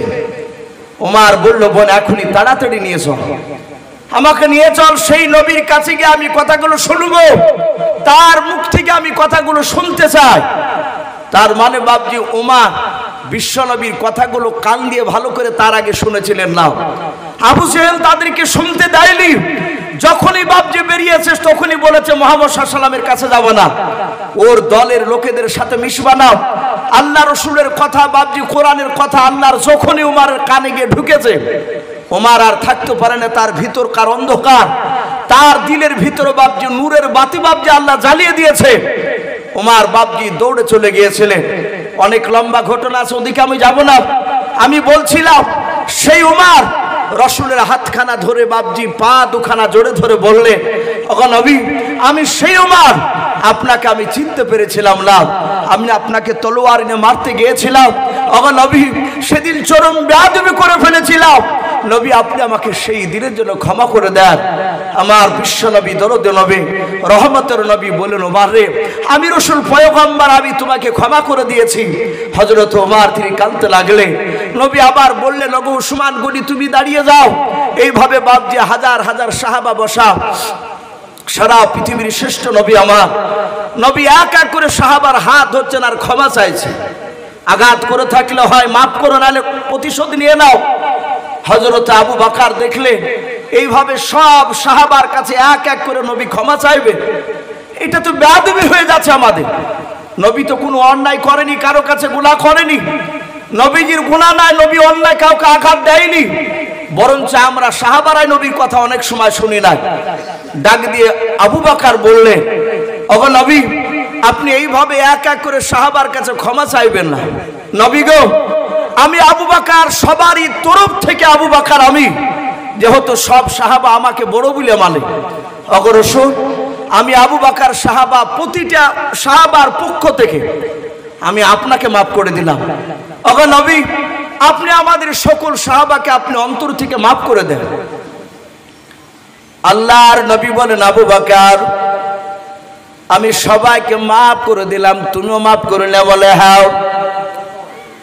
হযরত নবী যখন মাফ করে দিলাম বললেন, সঙ্গে সঙ্গে বাবা পেছন দিকে আরেকজন বাপ যে সাহাবা ছিল, বিশিষ্ট সাহাবা, যিনার নাম কিতাবে এসেছে বাপ যে সাদ ইবনে আবি ওয়াক্কাস।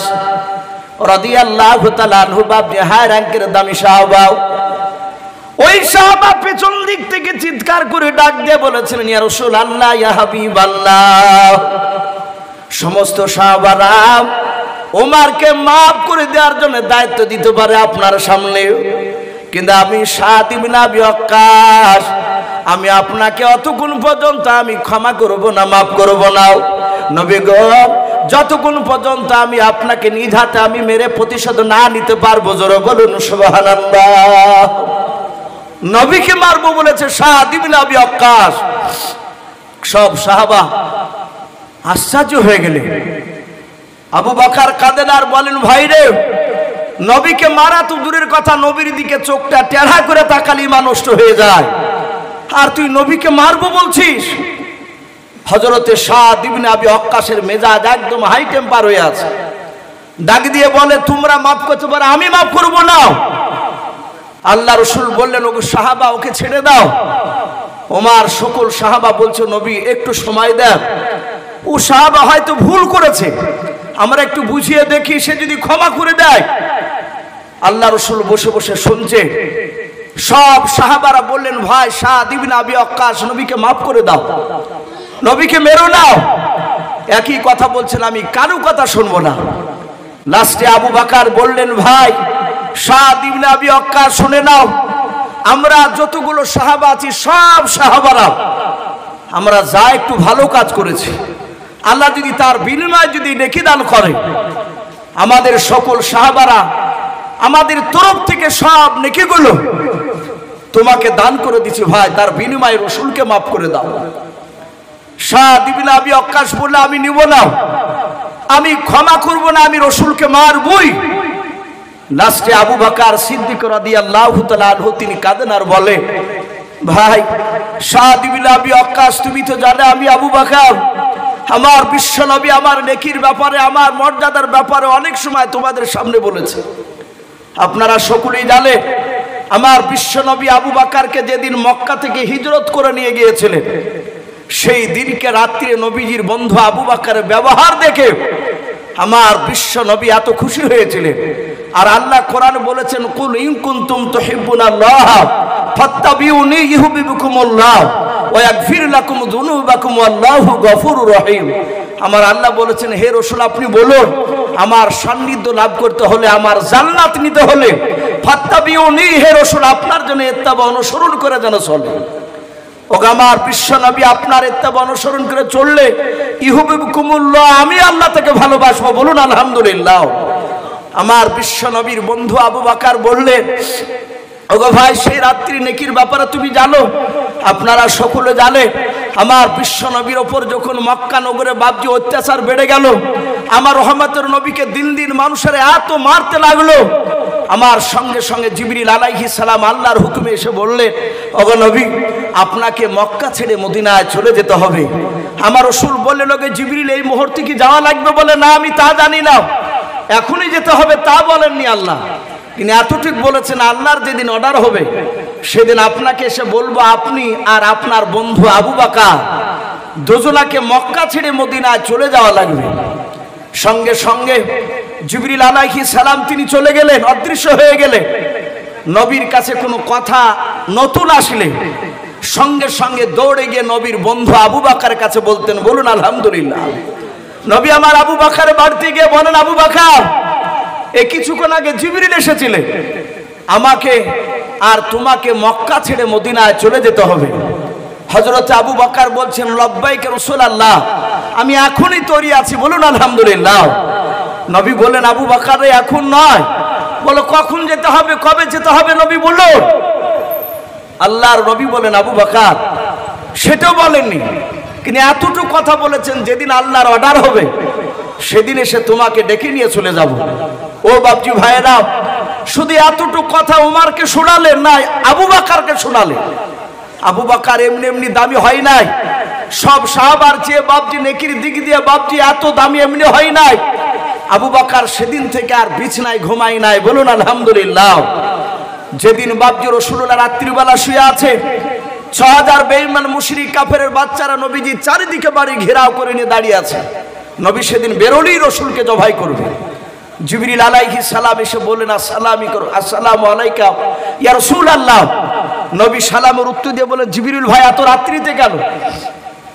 বলে নবী আপনাকে এখনই মক্কা ছেড়ে মদিনা যাওয়া লাগবে। আল্লাহর নবীজি ডাক দিয়ে বলেন ওরে জিবরিল ভাই এখনই যা লাগবে? বলে হ্যাঁ। বলে নবী আপনি দেখতে চান আপনার বাড়ির চারিদিকে কারা দাঁড়িয়ে আছে? আল্লাহ রাসূলের হাতখানা ধরে জিবরিল আলাইহিস সালাম আগনাতে উঠোনে নিয়ে গিয়ে বাবজি দাঁড় করে দিলেন।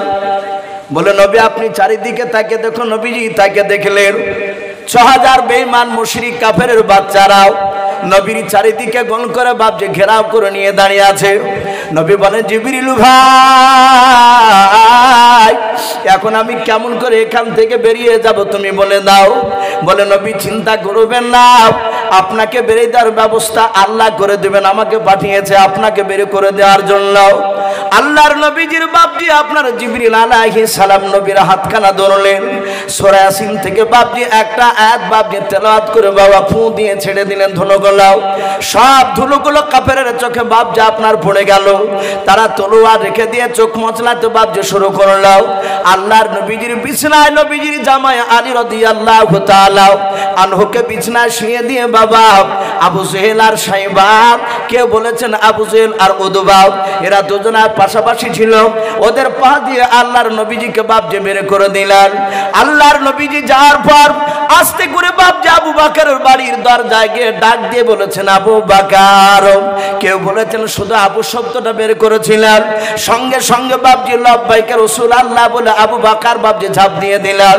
নবী আমার দেখলেন আবু বকর মাথায় একটা পোটলা আছে।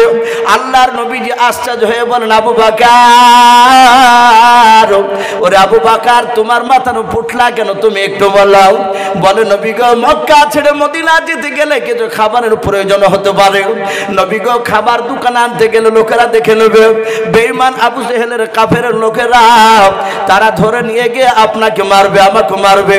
নবী গো তাই খাবার কিছু আপনার পোটলাতে বেঁধে নিয়েছে। নবী গো পোটলাটা একটু ভারী আছে, এই পোটলার ভিতরে একটা গাদলা পর্যন্ত রাখা আছে। আল্লাহর নবী বলেন আবু বকর ওই গাদলাটা কেন তুমি সঙ্গে নিয়েছো মাথার উপরে বলো। বলে নবী গো আপনি হাঁটাহাঁটি করে শরীর ক্লান্ত হয়ে যাবেন, ওগো নবী আপনি আরাম করতে যাবেন, ওই সময় গাদলাটা বিছিয়ে দেব নবী, গাদলার উপরে আপনি আরাম করবেন।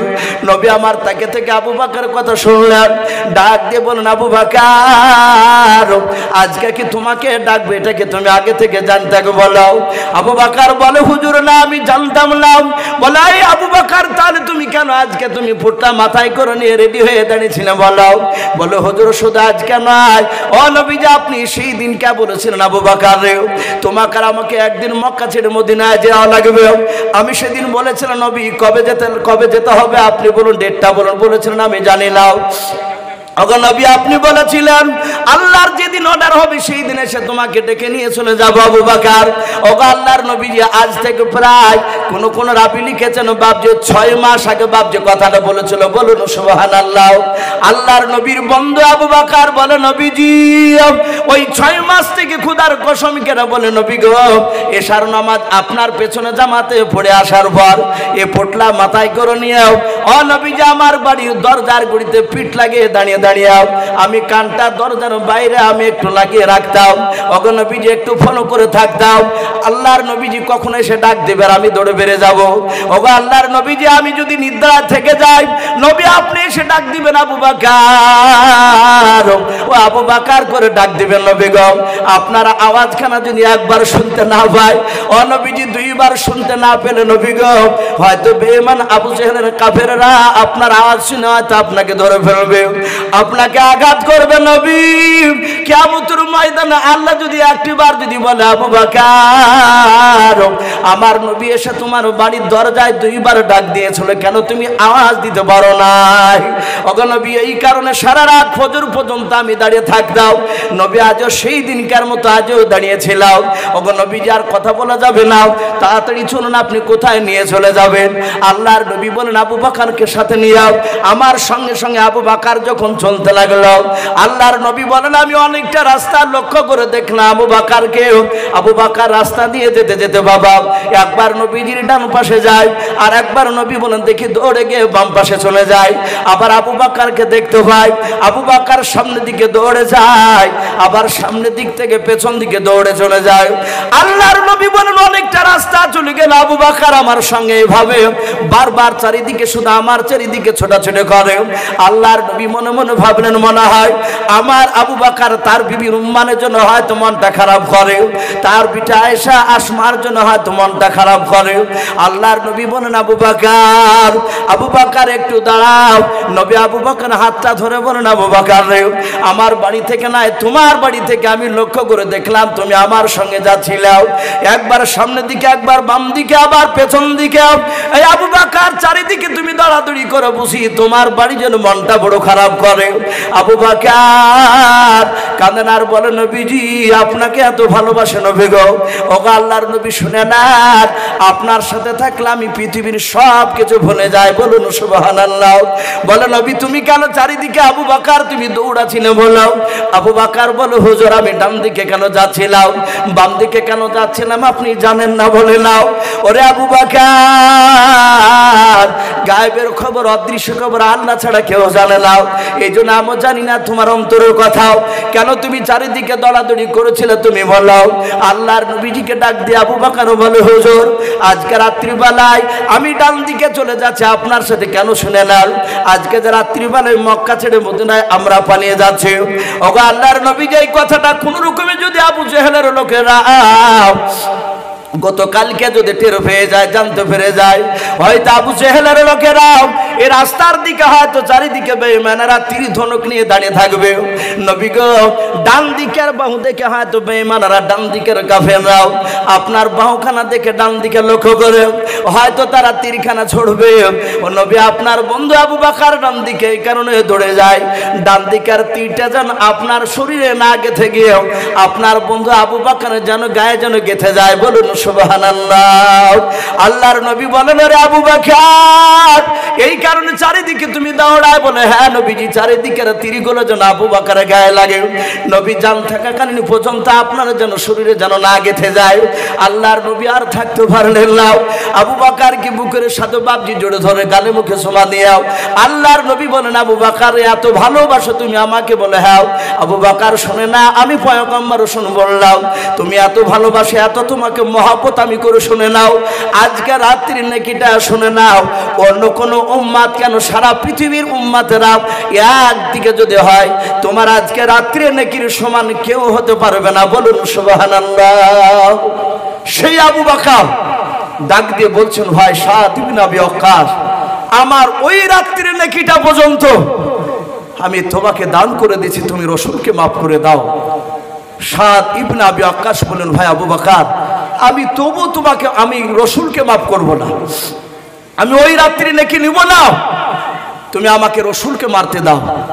নবী বললেন আবু বকর ওকে ছেড়ে দাও, যদি তোমরা ওকে জোর করে যদি ক্ষমা চেয়ে নাও হয়তো আল্লাহ কিয়ামতের ময়দানে এটা আমাকে প্রশ্ন করতে পারে তুমি তোমার সাহাবাকে দিয়ে জোর করে তুমি ক্ষমা করে নিয়েছো, তোমাকে মারবো বলছিল মারতে দাওনি, সেদিন আমি কিয়ামতের ময়দানে জান্নাত যেতে গিয়ে আটকা পড়ে যাব।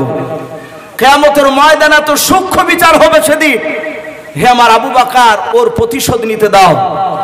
বাবজি আমার সোনা লালেরা আবু বকর সিদ্দিক রাদিয়াল্লাহু তাআলা আনহু সকলে দাঁড়িয়ে গেলেন। আমার রহমতের নবী দাঁড়িয়ে ডাক দিয়ে বললেন ওরে সাদ ইবনে আবি ওয়াক্কাস তুমি যে আমাকে মারবো বলছো আচ্ছা তুমি কি দিয়ে মারবা? বলে হুজুর যে চাবুকটা দিয়ে আপনি আমাকে মেরেছিলেন একদিন উটের পিঠে চেপেছিলেন আর আমি উটের লাগাম ধরে ধরে যাচ্ছিলাম, আপনার ডান হাতে চাবুক ছিল, চাবুক দিয়ে উটের পায়ে মারতে গিয়ে উটের পায়ে না লেগে আমার এই কাঁধে লেগেছিল। হে নবী আমিও আপনার কাঁধে মারতে চাই, ওই চাবুকখানা আমার বাড়িতে রাখা আছে আমি যত্ন করে রেখেছি। বাবজি আমার রাসূল বললেন যাও সাদ ইবনে আবি ওয়াক্কাস তুমি যাও দৌড়ে চাবুকখানা নিয়ে এসো। বাবজি আপনারা সকলেই জানেন মসজিদের উন্নতি কল্পে বাবজি আজকে এই জালসার মাহফিল আয়োজন করা হয়েছে, তাই তো এই মসজিদের উন্নতি কল্পে আপনারা অনেকেই বসেছেন আলহামদুলিল্লাহ। ডান দিকে বাম দিকে সামনে অনেক বাবজি ভাই বসে আছে।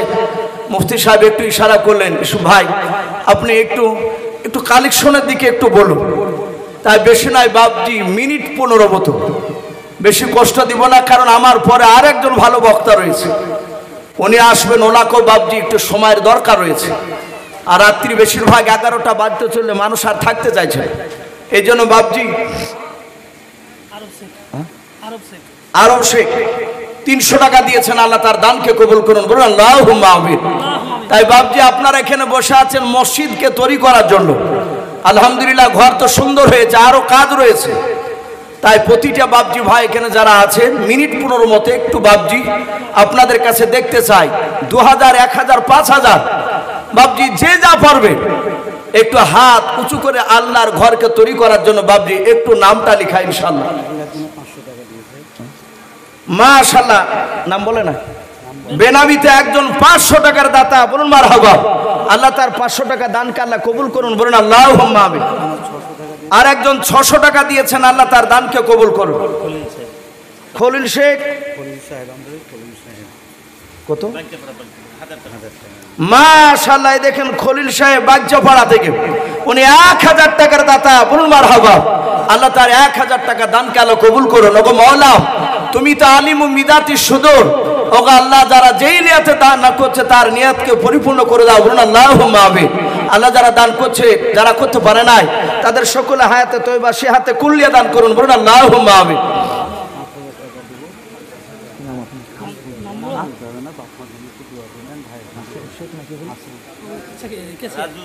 মাশাআল্লাহ, মসজিদের বর্তমান কেশিয়ার, উনি বারবার বলছেন যে আমার নামটা হুজুর বলেন না, ওনার বাপ মার নামে, বাপ মা মারা গিয়েছে নাকি, বাপ মা ভাই মারা গিয়েছে, ওনাদের নামে বাবজি 1 নয় 5000 টাকার দাতা, বলুন মারহাবা, বলেন আরে তাকবীর।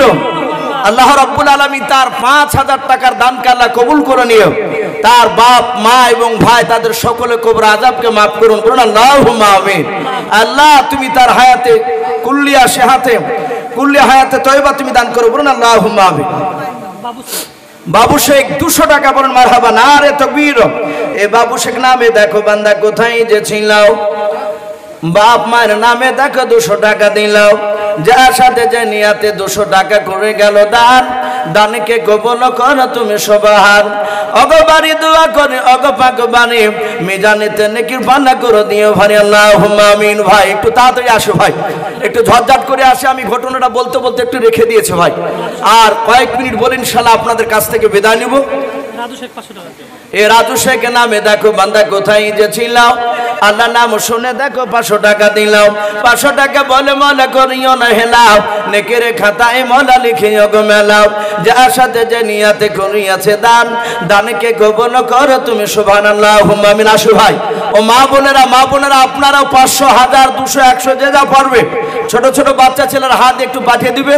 আর না হলে কমিটির ভাই বিশিষ্ট ব্যক্তিকে একজন বয়স্ক টাইপের একটু মা বোনদের ওই গেটের কাছে গিয়ে একটু দাঁড় করাবেন, অনেক মা বোনরা দিবে ইনশাআল্লাহ। একটু আসি ভাই, বাবজি ভাই 500, 1000, 2000, 5000 যে যা পারবেন ভাই, আপনাদের কাছে জবরদস্তি করে চাওয়া যাবে না, আল্লাহর রাস্তায় খুশি করে দেব।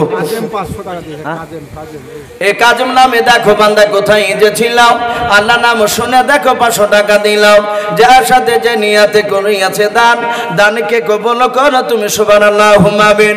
আরেকজন বেনামিতে দেখো বান্দা কোথায় যে ছিল, তোমার নাম শুনে দেখো 500 টাকা দিলাম, 500 টাকা বলে মওলা করিও না হেলাম, নেকের খাতায় মওলা লিখিও গো আল্লাহুম্মা আমিন। জামাল চৌধুরী নামে দেখো বান্দা কোথায় যে ছিল, শেষের বেলা এসে দেখো 500 টাকা দিলাম, 500 টাকা বলে মওলা করিও না হেলাম, নেকের খাতায় মওলা লিখিও গো মেলাম, অগবারি দোয়া করে অগপাক বানাম, জান্নাতে খেলায় তুমি আঙ্গুর বেদান, আল্লাহুম্মা আমিন। আসো ভাই একটু তাড়াতাড়ি আসো ভাই। কুষ্টিয়া থেকে দুজন বেনামিতে 200 করে 400 টাকা, আল্লাহ তাদের দুজনার দানকে আল্লাহ কবুল করুন। আল্লাহ তুমি তাদের নেক মাকসুদকে ভরা করে দাও, তাদের আত্মীয় স্বজন কবরের আযাবকে তুমি maaf করে দেবো, আল্লাহুম্মা আমিন। বাবজি একটু আসো ভাই, আসি ইনশাআল্লাহ।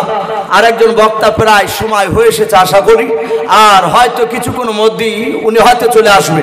বাবজি একটু আসি। আর আল্লাহর কোনো বান্দা নাই ভাই এখানে, আমার এই ডান দিকে বাবজি ভাই, সামনে এবং বাম দিকে যারা আছে সকলকে বলবো বাবজি চাপ করে নাই, 500, 200, 1000 যে যা পারবে একটু আল্লাহ রাস্তায় একটু দান করে যায় ঘরে, জি হরকত বরকত হয়।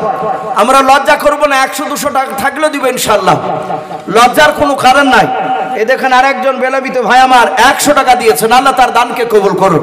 ওগো মাওলা, যারা দান করছে যারা করতে পারে নাই, তুমি সকলকে নবীর চেহারা না দেখে আমাদের মত দিও না, বলুন আল্লাহুম্মা আমিন। আসি ভাই, জি একটু তাড়াতাড়ি আসি। 500 টাকা কালাম উনি ওয়াদা করেছেন, 200 টাকা দিয়েছেন আর 300 টাকা বাকি। আল্লাহ তার দানকে কবুল করুন, বলুন মারহাবা।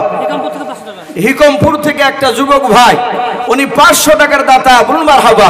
আল্লাহ তার 500 টাকা দানকে আল্লাহ কবুল করুন, তার আত্মীয় স্বজন কবর আযাবকে মাফ করুন, বলুন আল্লাহুম্মা আমিন।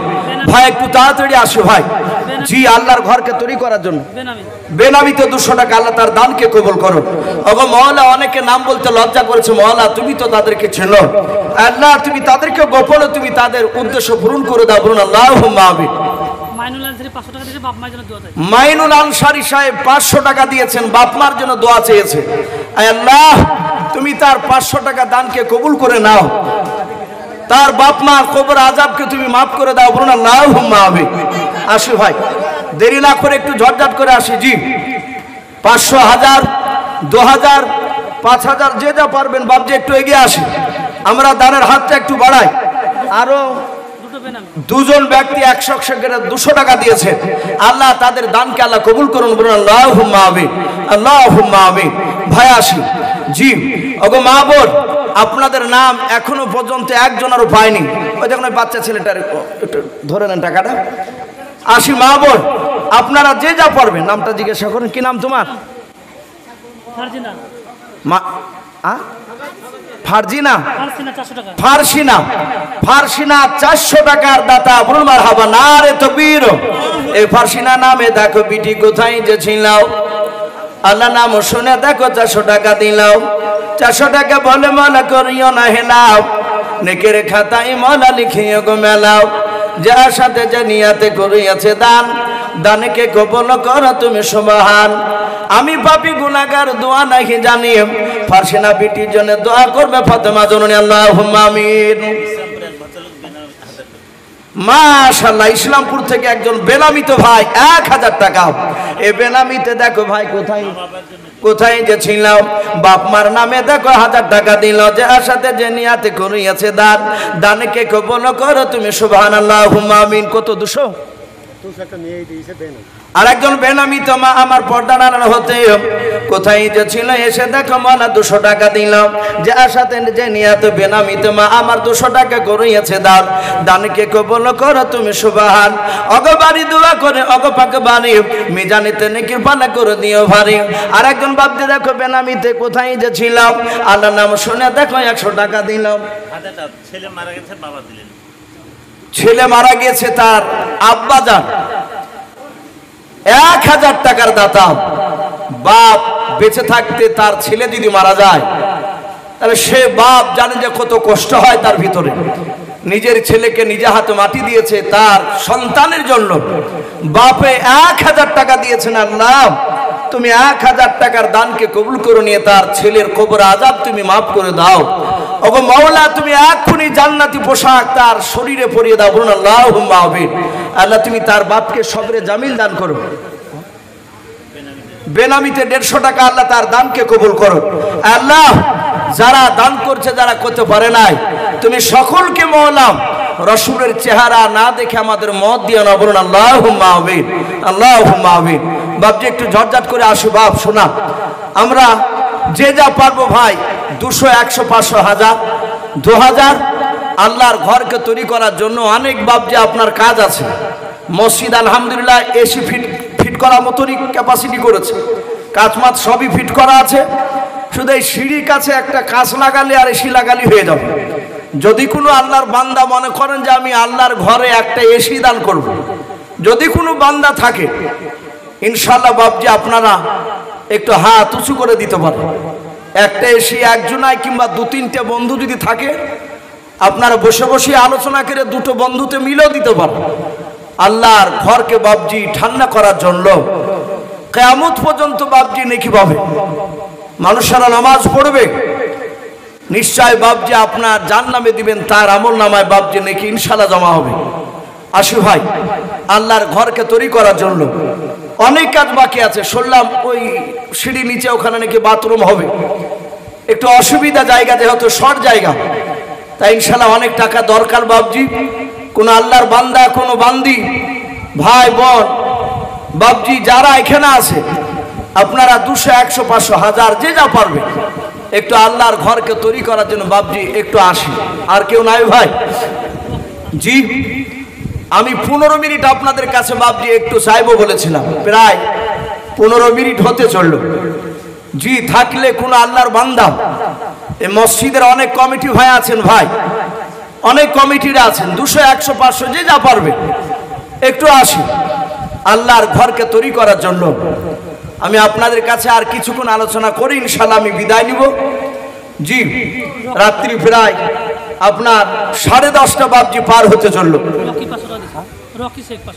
মাশাআল্লাহ, এই রকি শেখ নামে দেখো বান্দা কোথায় যে ছিলাও, আল্লাহ নাম শুনে দেখো 500 টাকা দিলাও। 500 টাকা বলে মনে করিও না হেলাও, নেকের খাতায় মলা লিখিও গো মেলাও। যে আশাতে যে নিয়াতে করিয়াছে দান, দানকে কবুল করো তুমি সুবহান। অগবাড়ি দোয়া করি অগ পাত্র বানাও, জান্নাতে খেলায় তুমি আঙ্গুর বেদান। আল্লাহুম্মা আমিন। তোমার মতো দয়ার নবী আর হবে না, তোমার মতন দয়ার রাসূল আর পাব না। আর দেখা দিয়াম ও রাসূল চলে যেও না,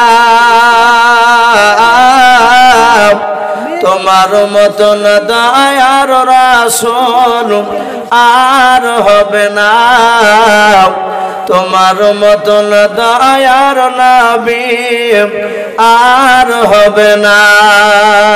মাশাআল্লাহ, সুবহানাল্লাহ। দেখেন মা বোনদের কাছ থেকে, মা বোনদের কাছ থেকে 100, 200, 500, 50 টাকা, 10 টাকা, 20 টাকা এইভাবে লোট আছে অনেক। ওখান থেকে 3400 টাকা, বলুন মারহাবা, 3400 টাকা আমার সকল মা বোনদের তরফ থেকে তারা তুলে আল্লাহর ঘরকে তৈরি করার জন্য তারা পাঠিয়েছেন, বলেন মারহাবা, নারে তাকবীর। আমার মা বোনদের 3400 টাকা দানকে আল্লাহ কবুল করুন, বলুন আল্লাহুম্মা আমিন। ওগো মাওলা, তুমি আমার সকল মা বোনের ঈমানটা হযরতে মা ফাতেমাতুজ জোহরা রাদিয়াল্লাহু তাআলা আনহার মতো ঈমান বানিয়ে দাও, বলুন আল্লাহুম্মা আমিন, আল্লাহুম্মা আমিন।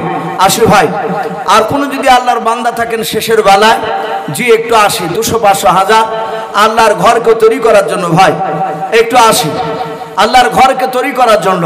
শয়তানে বাপজি বাধা দিবে দিস না, কিন্তু বাপজি এগুলো কিয়ামতের ময়দানে বাপজি কাজে আসবে। আজ দুনিয়া টাকা পয়সা সব পড়ে থাকবে। আপনারা আশা করি বাপজি প্রায় মানুষই জানেন মওত এখন বাপজি আর সময় লিছে না, হঠাৎ করে মারা যাচ্ছে মানুষ, একটা কিয়ামতের আলামত।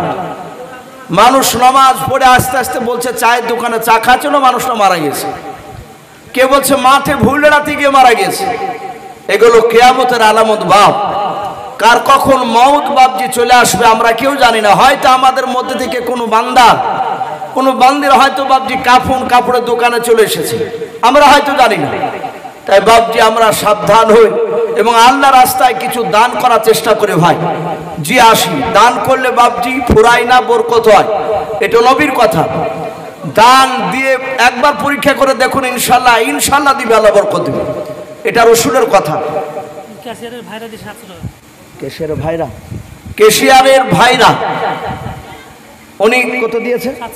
700 টাকা, বলুন মারহাবা। আল্লাহ তার 700 টাকা দানকে কবুল করে নিয়ে তার আত্মীয় স্বজন কবর আযাবকে মাফ করুন, বলুন আল্লাহুম্মা আমিন। আল্লাহ, যারা দান করছে, যারা করতে পারে নাই, তুমি সকলকে হায়াতে তয়্যবা এবং সিহাতে কুল্লিয়া দান করুন, বলুন আল্লাহুম্মা আমিন। মানুষের শরীর সুস্থ থাকা এটা একটা বড় আল্লাহর নিয়ামত। সুস্থ থাকা, আপনি 3 বেলায় একবার খেতে পান, অসুবিধা নাই, কিন্তু সুস্থ থাকা একটা আল্লাহর বড় নিয়ামত। আল্লাহর নবী বলেছেন তুমি দোয়া চাও, হে আল্লাহ, তুমি আমাকে যতদিন বেঁচে রাখবা ইমানি হালাত এবং সুস্থতা রাখো। এই দোয়াটা বেশি বেশি কেন করা দরকার? আর একটা রাসূল বলেছেন, দোয়া করো তোমরা রুজির যেন অভাব আল্লাহ না দেয়। আল্লাহ রুজি আজ টাকা দিয়েছে, কালকে কেড়ে নিবে, কাছ থেকে টাকা চলে যাবে, জানতে পারবো না। অনেক মানুষকে দেখা যায় বাপজি বুলেট ছাড়া ঘুরত না, আবার দেখা যাচ্ছে একটা সাইকেলও জুটছে না, এরকম হয়ে গেছে অবস্থা। আল্লাহ রাব্বুল আলামিন কার কখন আপনার ধন সম্পদ কাকে দিবেন আবার কেড়ে নেবে, এটা আল্লাহই জানে, আল্লাহর হাতে। তাই বাপজি সম্পদ থাকতে থাকতে কিছু আল্লাহর রাস্তায় বাপজি জমা দিয়ে যায়, যেটা কিয়ামতের ময়দানে কবর কাজে লাগবে। যে আসি বেনামিতে 200 টাকা দিয়েছেন, আল্লাহ তার 200 টাকা দানকে আল্লাহ কবুল করুন, বলুন আল্লাহুম্মা আমিন। ভাই ইনশাআল্লাহ আপনারা আসুন, যদি কেউ বাপজি বাকি থাকেন তাহলে আসুন, যেহেতু এখানে বিরাট চাপের ব্যাপার না, খুশিভাবে আল্লাহ রাস্তায় ভক্তি ভরে বাপজি কিছু যা পারবেন তাই দেন। যে আপনাকে দিতে হবে, না হলে আপনাকে এখান থেকে যেতে দেওয়া হবে না তা নয়। আসু ভাই আমরা একটু দিয়ে যাই। আর আমি যে কথাটা বলছিলাম, আর 2-4 কথা বাপজি বাকি রয়েছে। আল্লাহ রাসূল সাল্লাল্লাহু তাআলা আলাইহি ওয়াসাল্লামের সাহাবা সাদ ইবনে আবি ওয়াক্কাস রাদিয়াল্লাহু তাআলা আনহু, উনি চাবুকটা বাপজি বাড়িতে দৌড়ে চলে গেলেন, নিয়ে আসলে হাজার হাজার সাহাবা সকলেই চোখ দুটো এভাবে বন্ধ করে আছেন। আহারে আমার নবীকে মারবে, আমরা তাকিয়ে এগুলো সহ্য করতে পারবো না, কিন্তু উপায় নাই, যেহেতু নবী বলেছেন তার প্রতিশোধ বদলা তাকে নিতে দাও, হয় মাফ করবে না হলে প্রতিশোধ নেবে। সে তো মাফ করেনি, ওকে আসতে দাও। আমার বিশ্ব নবী রহমতের নবী সামনে দিকে দাঁড়িয়ে সাদ ইবনে আবি ওয়াক্কাস, এ দেখেন মাসাদুল ভাই এই প্যান্ডেল বানা, প্রায় জায়গাতে এলাকায় দেখতে পাওয়া যায় উনারই শেড বেশি চলে, আর শেডগুলো আলহামদুলিল্লাহ ভালোই চালায়। এই মাসাদুল ভাইয়ের মা চলে গিয়েছে, তার মার নামে 500 টাকা দিয়েছে। আয় আল্লাহ, তুমি মাসাদুল ভাইয়ের 500 টাকা দানকে কবুল করে নিয়ে তার জনম দুঃখিনী মার কবরে আযাবকে মাফ করে দাও, বলুন আল্লাহুম্মা আমিন। আল্লাহ তুমি তার মার শরীরে জান্নাতে পোশাক করে দাও, বলুন আল্লাহুম্মা আমিন। তার হায়াতে বরকত দিই, বলুন আল্লাহুম্মা আমিন। বেনামিতে 150 টাকা দান করেছেন, আল্লাহ তুমি তার দানকে কবুল করে নাও, তারও হায়াতে বরকত দাও এবং তার আত্মীয় স্বজন কবর আযাবকে মাফ করে দাও, বলুন আল্লাহুম্মা আমিন। আমি বলছিলাম আল্লাহ রাসূল সাল্লাল্লাহু তাআলা আলাইহি ওয়াসাল্লাম তিনি দাঁড়িয়ে, কি নাম বাবু? সারওয়াজ। এদিন ছোট্ট একটা ছেলে 100 টাকা দিয়ে গেছেন, আল্লাহ তার 100 টাকা দানকে আল্লাহ কবুল করুন। আল্লাহ তুমি তার ইমান হযরত ওমর ফারুক রাদিয়াল্লাহু তাআলা আনহুর মতো বানিয়ে দাও, বলুন আল্লাহুম্মা আমিন। এই প্যান্ডেল বালা আকবর আনসারী, এক মাসাদুল প্যান্ডেল বালা ইও তো দিয়েছে 500। আকবর আনসারী ওরও মনে হয় এখানে বাপজি আছে, উনিও বলছেন আমি 2000 টাকার দাতা, বলুন মারহাবা। আল্লাহ আকবর আনসারী সাহেবের 2000 টাকার দানকে আল্লাহ কবুল করুন, তারও আত্মীয় স্বজন কবর আযাবকে মাফ করুন, বলুন আল্লাহুম্মা আমিন। ভাই আমি বলছিলাম আল্লাহ রাসূল সাল্লাল্লাহু তাআলা আলাইহি ওয়াসাল্লামের সাহাবা হযরত সাদ ইবনে আবি ওয়াক্কাস চাবুক নিয়ে রাসূলুল্লাহর 10 হাত পেছনে দাঁড়িয়ে বলে, নবী আমি চলে এসেছি, আমি রেডি, আপনি রেডি হয়ে যান। আমার বিশ্ব নবীজি দাঁড়িয়ে গেলেন। নবী বলেন, সাদ ইবনে আবি ওয়াক্কাস নাও তুমি, এবার তুমি আমাকে মেরে তুমি প্রতিশোধ নিয়ে নাও। হাজার হাজার সাহাবায়ে কেরাম সবাই মিলে বাপজি কান্না করেছে, আর এভাবে চোখ দুটো বন্ধ করে আছে, তাকে বাপজি সহ্য করতে পারবেন না। নবী বলেন, সাহাবা আর দেরি করো না, তুমি মেরে বদলা নিয়ে নাও। সাদ ইবনে আবি ওয়াক্কাস চাবুকখানা হাতে করে নিয়ে বাপজি অনেক পায় তারা শুরু করে দিলাও। ডাক দিয়ে বলো, নবীকে আমার ভালো মনে পড়ে যায়, যেই দিন আপনি উটের ওপর বসে আপনি উটের পায়ে মারতে গিয়েছিলেন, আমার পিঠে লেগে গিয়েছিল চাবুকখানাও। উটের পায়ে না লেগেও ও নবীজি সেই দিনকে আমার শরীরে পাঞ্জাবি ছিল না, আমার ডান দিকের কাঁধটা একটু ফাঁকা ছিল নবী গো, আপনাকে আজ ডান দিকের কাঁধটা একটু পাঞ্জাবিটা একটু নামান, না আপনাকে আমি মারব না। আল্লাহর নবীর সাহাবা আবু বকর সিদ্দিক রাদিয়াল্লাহু তাআলা আনহু তিনি কাঁদেন আর বলেন, ভাই নবীকে মারা তো অন্যায় শোনে না, তার উপরে আবার নবীদের কাঁধ থেকে জামাটা একটু সরাতে বলছে, বলে ভাই তোমার সঙ্গে কথা হয় নাই, আল্লাহ রাসূলের সাথে আমার কথা আছে, তুমি এইখানে তুমি কথা বলতে আসবা না। আবু বকর দয়া করে তুমি চুপচাপ দাঁড়িয়ে যাও। আবু বকর বাপজার কিছু বললেন না। নবী বলেন, সাহাবারা আমি বলেছে তোমরা আর কথা বলবা না। সাহাবারা আর কেউ কথা বলে নাই। আল্লাহর নবী বলেন, ওরে সাদ ইবনে আবি ওয়াক্কাস জামাটা একটু টানা লাগবে বলে। হাও সাদ ইবনে আবি ওয়াক্কাস তিনি দাঁড়িয়ে দাঁড়িয়ে দেখছিলেন আল্লাহর নবী আমার সামনের দিকে মুখ করে, রে বাবা সামনের দিক কার বাপজি, এইভাবে বাপজি আপনার ডান দিকের কারিবানটাও আমরা জামার কলার বলে অনেকে, ওই কলারটা বাপজি এইভাবে হাতে একটু টেনে দিলেন। সাদ ইবনে আবি ওয়াক্কাস লক্ষ্য করে দেখলেন বাবা যখন বাপজি টেনে জামাটা একটু সরালেন আর দেখলেন নবীজির ডান দিকের কাঁধে একটা গোস্তের বাপজি টুকরা ছিল, হাড়ের টিপির সমান বাপজি আপনার মোটা, কবিতর ডিমের সমান বাপজি একটু উঁচু গোস্তের টুকরা ছিল। ওটাকে আল্লাহর নবী বলেছেন ওটা আমার মাহারে নবাত, বলুন সুবহানাল্লাহ। আল্লাহর নবীজির সাহাবা বললেন, নবী গো আর জামাটা টানা লাগবে না, যাহাতে বাপজি মাহারে নবাত একটু আলাদা হয়ে গিয়েছে, দেখতে পাওয়া গিয়েছে। সাদ ইবনে আবি ওয়াক্কাস নবীর কাছে যাওয়ার পর নবীজিকে বাপজি নামের মাথার উপর দিয়ে চাবুকখানা ফেলে দিয়ে, রে বাবা আল্লাহর নবীজির মাহারে নবাতে চুমা দিয়ে দিলেন, বলুন সুবহানাল্লাহ। সাদ ইবনে আবি ওয়াক্কাস চুমা দিয়া চাবুকখানা ফেলে দিয়ে বাপজি নবীর পা দোখানা ধরে বাপজি কেঁদে কেঁদে বলেন, ও আল্লাহর নবীজি চরম বেয়াদবি করে ফেলেছে নবী গো, ও নবী আপনাকে কি আমি মারতে পারি নবী? ও আল্লাহর নবী যে আপনি দয়া করে আপনি আমাকে ক্ষমা করে দেন। সব সাহাবারা অবাক। নবী বলেন, এই সাদ ইবনে আবি ওয়াক্কাস তাহলে তুমি মারবো বললে কেন? বলে হুজুর আপনি দুনিয়ার বুকে 10 জন ব্যক্তির জান্নাতের খোঁজখবরি শুনিয়েছেন, বলেছেন আবু বকর উনি জান্নাতি, ওমর জান্নাতি, হাসান হুসাইন রাদিয়াল্লাহু তাআলা আনহুম আজমাইন এরা জান্নাতি। এইভাবে নারী পুরুষ আপনি 10 জনকে খোঁজখবরি শুনিয়েছেন। এই 10 জনের সিরিয়ালে সাদ ইবনে আবি ওয়াক্কাসের নামটা নেই। ওগো নবী আপনি মেরেছিলেন, আমি একটু খুশি হয়েছিলাম, কিন্তু নবী আজকে আমি আপনার কাছে একটু অভিনয় করেছি।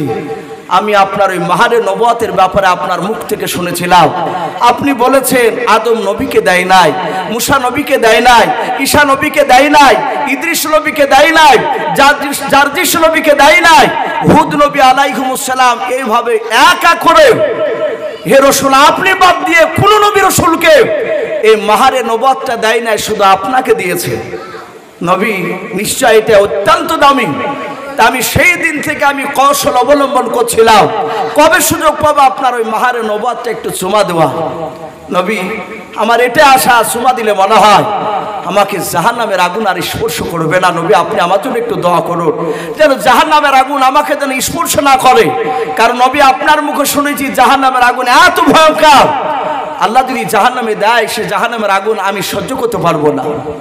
বাপজি সে রাসূল সাল্লাল্লাহু তাআলা বেনাবিতে একজন 500 টাকা দিয়েছেন, আল্লাহ তার দানকে কবুল করুন, বলুন আল্লাহুম্মা আমিন। ভাই আমার বলার তো সেই যে সারা পৃথিবীর শ্রেষ্ঠ নবী তিনিও সাহাবার কাছে মাপ চেয়েছে। তাহলে আমরা অনেক সময় মানুষকে চলতে হাঁটতে গিয়ে বসতে গিয়ে কথা বলতে গিয়ে অনেক সময় মানুষকে আঘাত দিয়ে থাকি, আমরা ক্ষমা চাইবো ভাই বলুন ইনশাআল্লাহ। আমরা লজ্জা করব না, আমরা মানুষকে আঘাত দিলে আমরা তার কাছে ক্ষমা চাইব। এই রসুলের কথার দিকে লক্ষ্য করে আল্লাহ রাব্বুল আলামিন আমাদের সকলকে কোরআন এবং সুন্নাত অনুযায়ী আমল করার তৌফিক দান করুন, আল্লাহুম্মা আমিন। ভাই আমার পরের বক্তা আজকে যিনি জালসার প্রধান বক্তা ভাইজান উনি চলে এসেছে, আর ওনাকে বসে রেখেও বাপজি কথা বলা এটা ঠিক নয়, এটা বেয়াদবি হবে। তো যাই হোক আমি আর আপনাদের কাছে